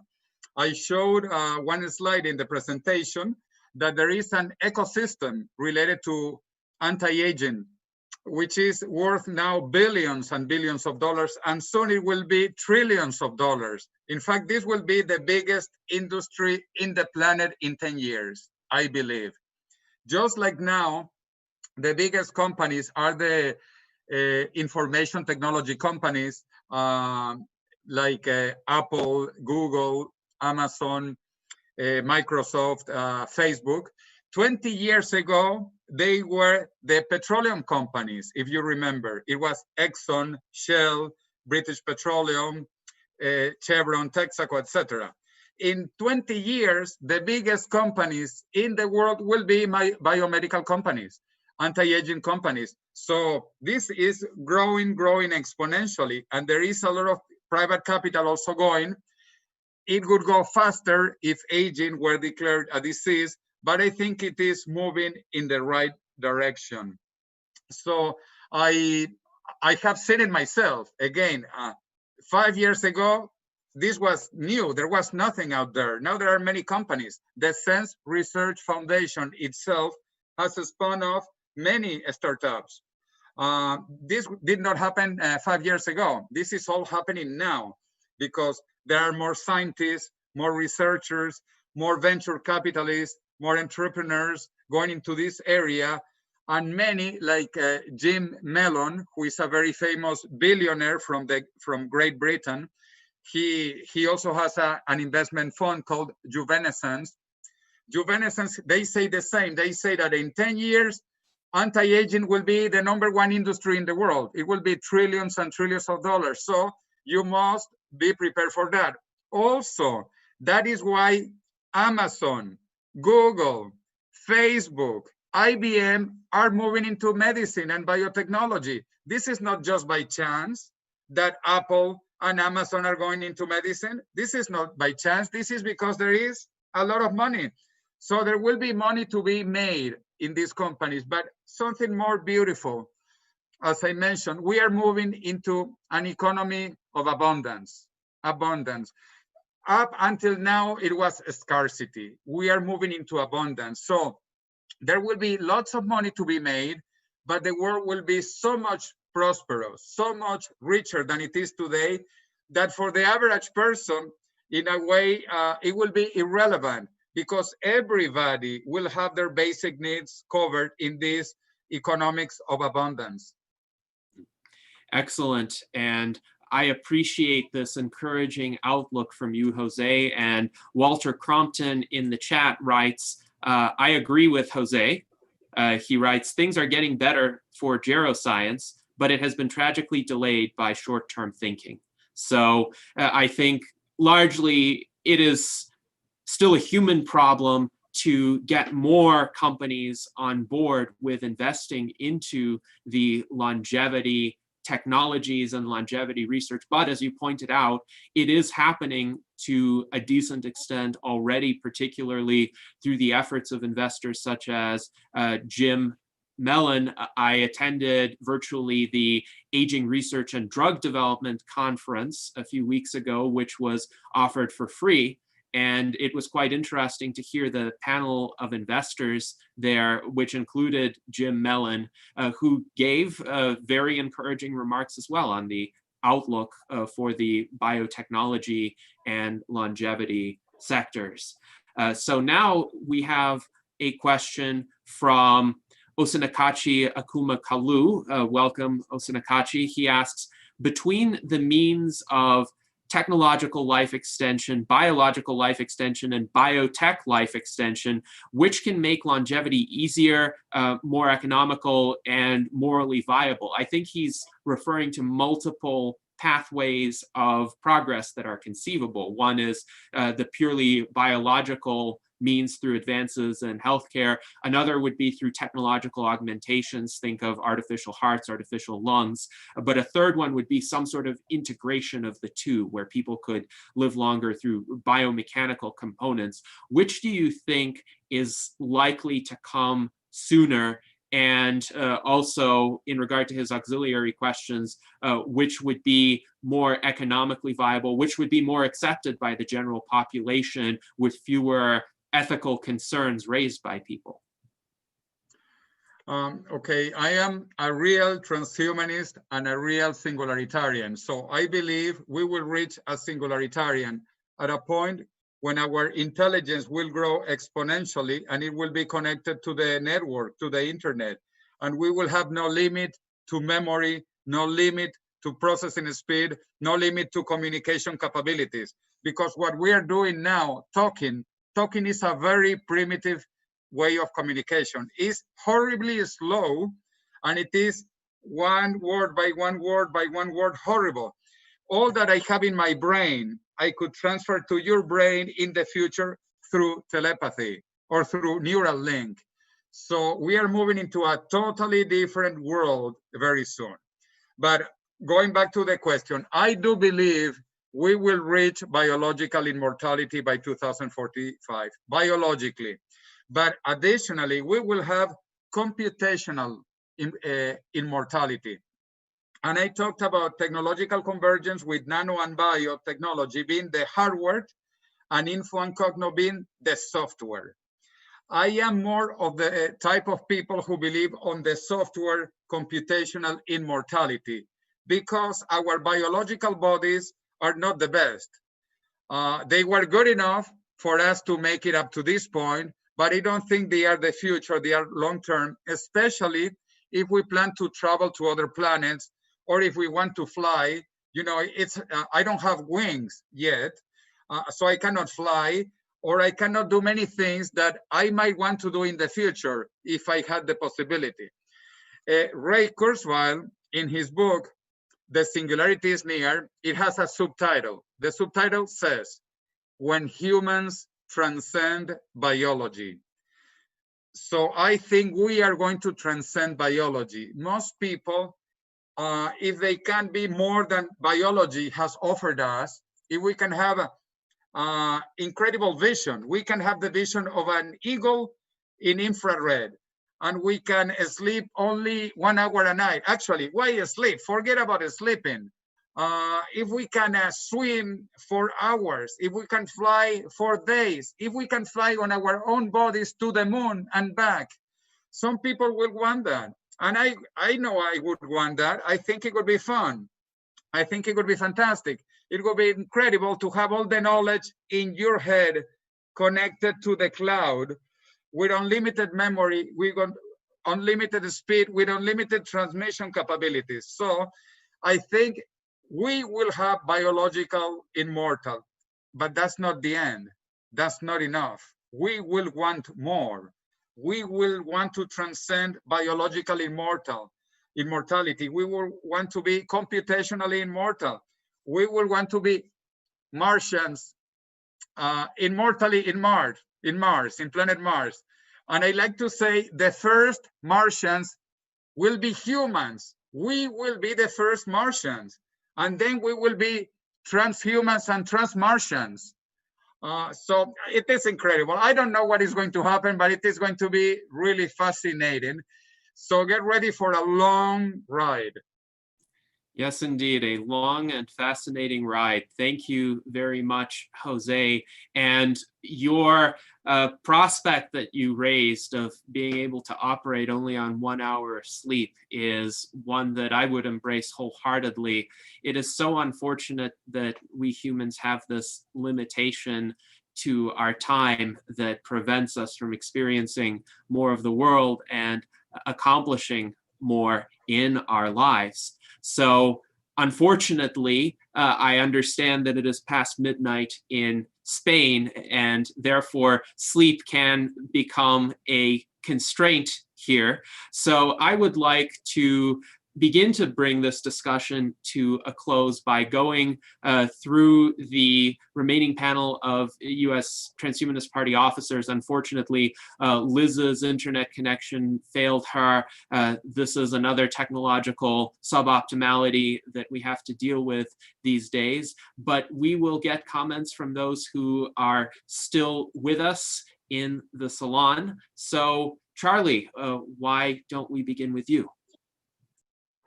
Yeah, hey, thank you, Jose. It's wonderful. Like I said, listening to you is like looking in the mirror and listening to myself talk, which I do all the time.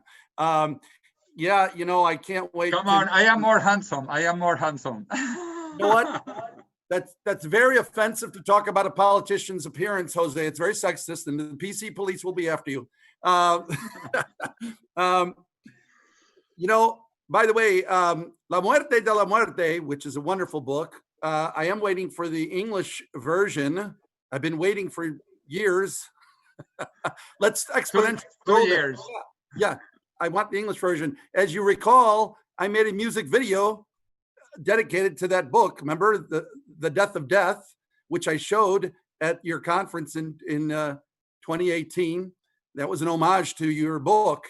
And in fact, if you remember, I used Arthur C. Clarke's picture in that music video, which is your picture of him with him. So I look forward to all the different stuff that's coming up. I really encourage. I hope that we can get rid of this COVID thing by June of next year, so that we can have your conference in person there, because like I said before, the conferences you held there were incredible, and I would encourage everybody to go there. And I think as far as everything you're talking about, obviously I agree with everything, and about, you know, all the different advances that are coming.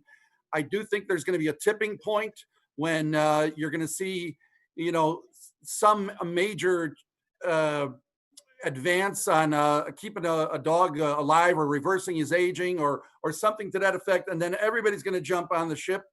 That's where I think this is going to go. I also think that one of the things we've discussed in other salons is about getting celebrities involved, because I think that they, you know, all we got to do is get a few of them, and they're going to jump on board with this whole idea of transhumanism, because it is kind of the new cutting edge. It really has found its place in a way now because of COVID.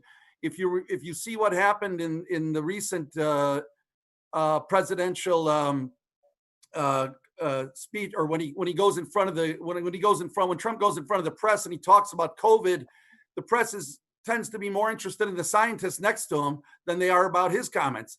In other words, people are now realizing that science is the answer for really all of our problems, and that's where I see the politics for all of this happening in our favor. Because you one of the questions that was presented to you earlier was, should we have it a transhumanist party, or should we be pushing our ideas onto other parties to get them to adopt that?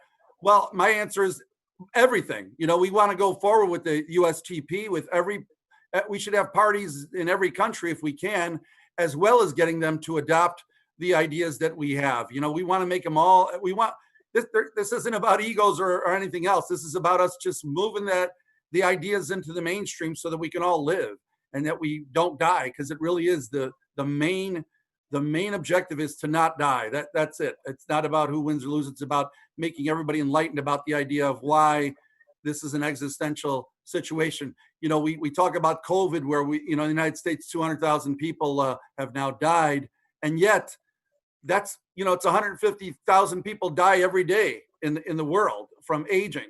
So we have to make that connection in people's minds. Like, yeah, COVID's really bad. Have you heard about aging? And the idea of that becoming a disease is so important. So I love what you talk about that. So I look forward to seeing you soon, my friend. Viva la competición, because we got to have that competition too. So I'll see you, man. Viva, viva. Yes, indeed. Yes, indeed. Thank you, Charlie and Jose. You are both excellent examples of what transhumanist politicians should be like and how to use the political arena to advance the ideals and objectives of transhumanism. So now let us go to Tom Ross. Tom, what are your closing thoughts? Yeah, just the positivity that comes through Jose and Charlie and the authentic kind of compassion that comes through Liz. This is what we need right now. I think everyone's tired of being dark and fighting and the tribalism. I think we have so many messages and so many positive ideas that come through this movement, and we need to be more jovial. We need to be more positive. We need to be having a good time doing this, because it needs to be done. So we might as well enjoy it. That's really what I've taken from all of Jose's work. It's just the excitement about the future it brings up. Absolutely. This techno-optimistic spirit should infuse what we do, and the community we create should be framed around that. And Jose is an excellent example of the kind of outlook that we need to cultivate within the entire transhumanist community if we possibly can. So great remarks, Tom. And in the chat, Alexandria Black writes, might Arnold Schwarzenegger be an ally? This is going off of Charlie's comment about celebrities, and Jose responds, yes, the good Terminator. And Pavel writes, the Iron Army should be on our side. Jose remarks that Elon Musk and Iron Man are closeted transhumanists. So yes, there's a lot of transhumanist friendly material in the general culture as well. Even though a lot of science fiction is dystopian, there are the superhero films and comic books which offer a more favorable portrayal of human potential. Essentially, these superheroes are transhumans who save other humans and indeed save the world in many instances. So those are insightful remarks from Alex and Pavel, my apologies. And I will now go to Pavel for his closing remarks. Thank you. Yes, Jose, it's a pleasure to have you here. I think in transhumanist community we need more of such energetic advocates, and energy all caps, and it's great that you are here. And I really like that you emphasize how tragic is to be erased from the existence, especially now. And for example, if you look at how people react on the passing away of RBG, people more focus on social consequences, on political consequences, but very few talking about the existential tragedy of disappearing from this universe, from the existence. And I think it's because the culture put a taboo on thoughts about death. Like all death has just happened by default, and then we thinking about some external consequences of it, but not internal, not the fact that it's horrible for the person who passed away. So yeah, I'm glad that you're here, and let's do more collaboration between USTP and Spain and Europe and rest of the world. Yes, indeed. Thank you, Pavel. And it is really important to remember that death is not just a set of events that has instrumental effects, but it is an existential tragedy. It is the loss of an entire internal universe. And I do think a lot of people are mourning the death of Ruth Bader Ginsburg for entirely the wrong reasons. They're thinking, what effect will this have on the composition of the Supreme Court? Will this empower Trump? Or how to, let's say, counter the resulting situation? But that's not the main tragedy here. The main tragedy is that a human being, and a good human being by all accounts, died, and we're not going to have that human being able to contribute to the world anymore. And I think that is indeed the predominant thought, that every death of a decent person should engender. So I thank you for pointing this out. Now let us go to Art Ramon Garcia. What are your closing remarks? Jose, thanks for coming and sharing your knowledge. As far as the age of abundance, I'd like to get eventually from you maybe more information as where this abundance is coming from. What I see is a lot of moon mining and helium-3 extraction, but in a future conversation, I'd like to hear more about the source of the age of abundance. But thank you for coming here.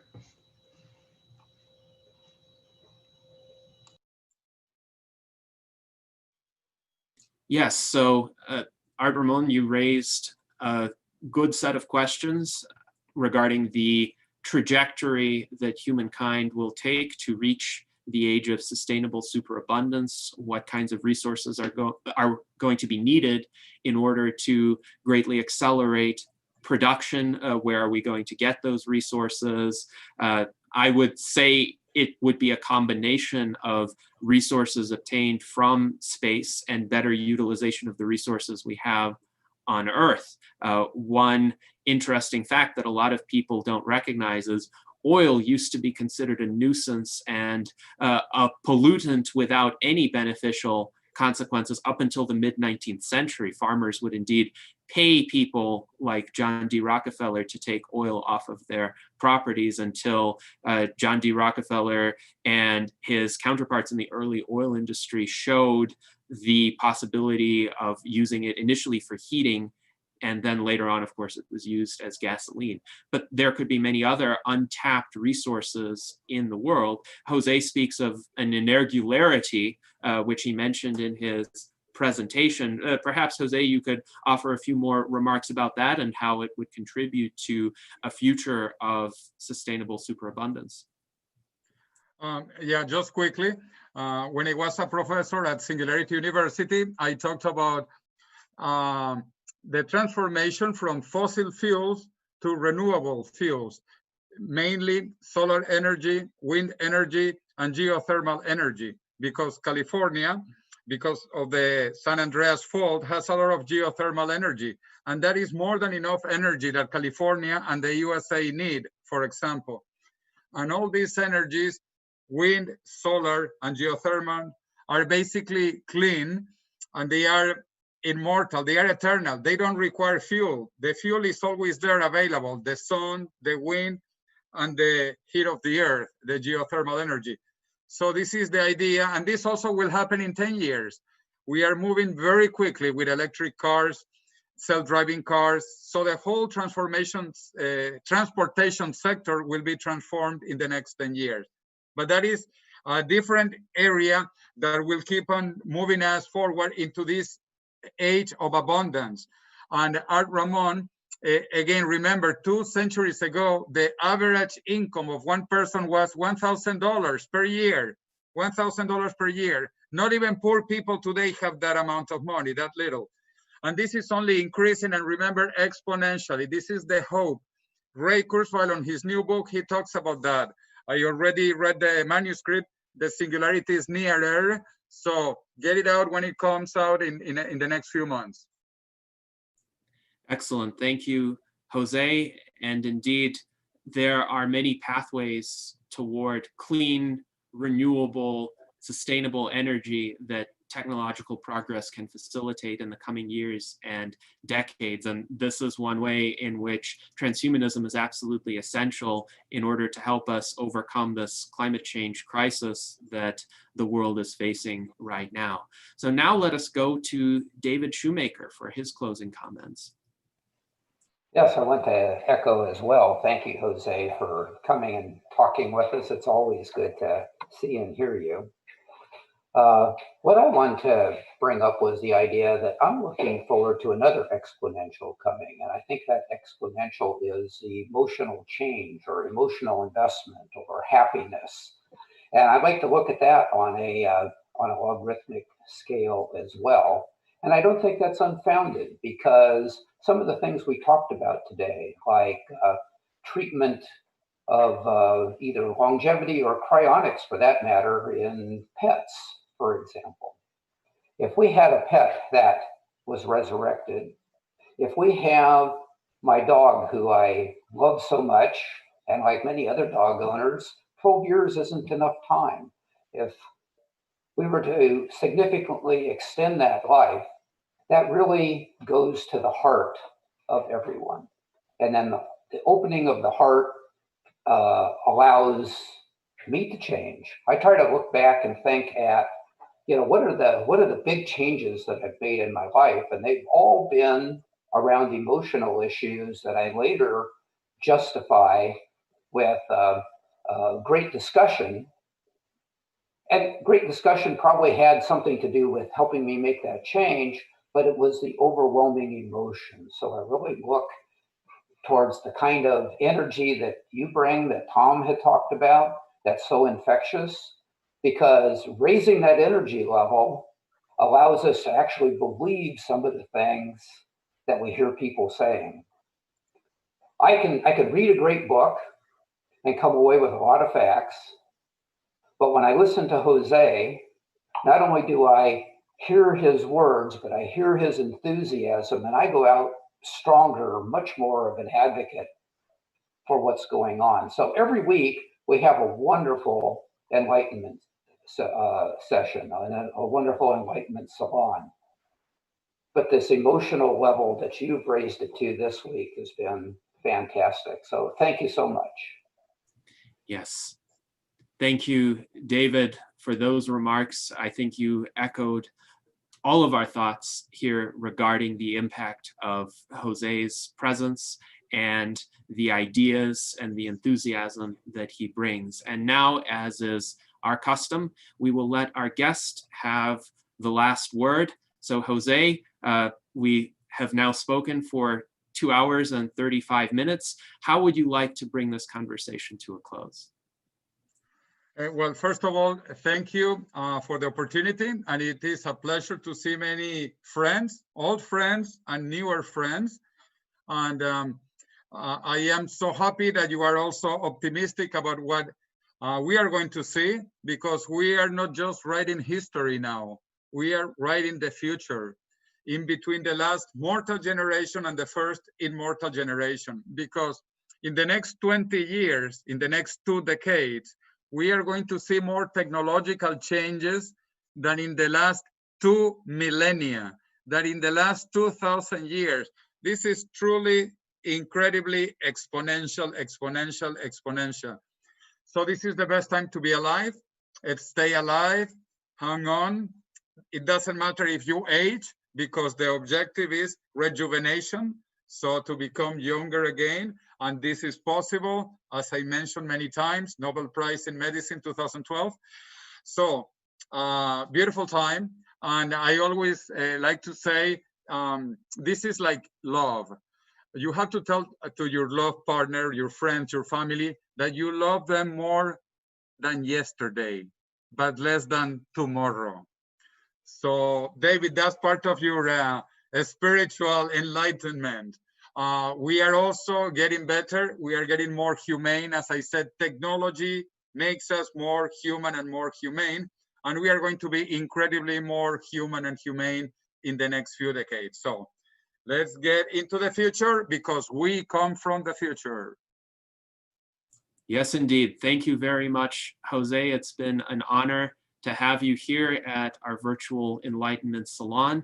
And this is another example of the great conversations that the US Transhumanist Party is facilitating every Sunday. Next Sunday, September 27th, at 1 p.m. US Pacific time, we will have another quite fascinating guest, Dr. Kenneth Hayworth of the Brain Preservation Foundation, who is going to speak to us about another possible way to preserve at least an important component of the human individuality and the human existence. So I am looking forward to that conversation with Dr. Hayworth very much. And until then, thank you to all of our panelists. Thank you to everyone in our audience who watched this virtual Enlightenment Salon, and live long and prosper.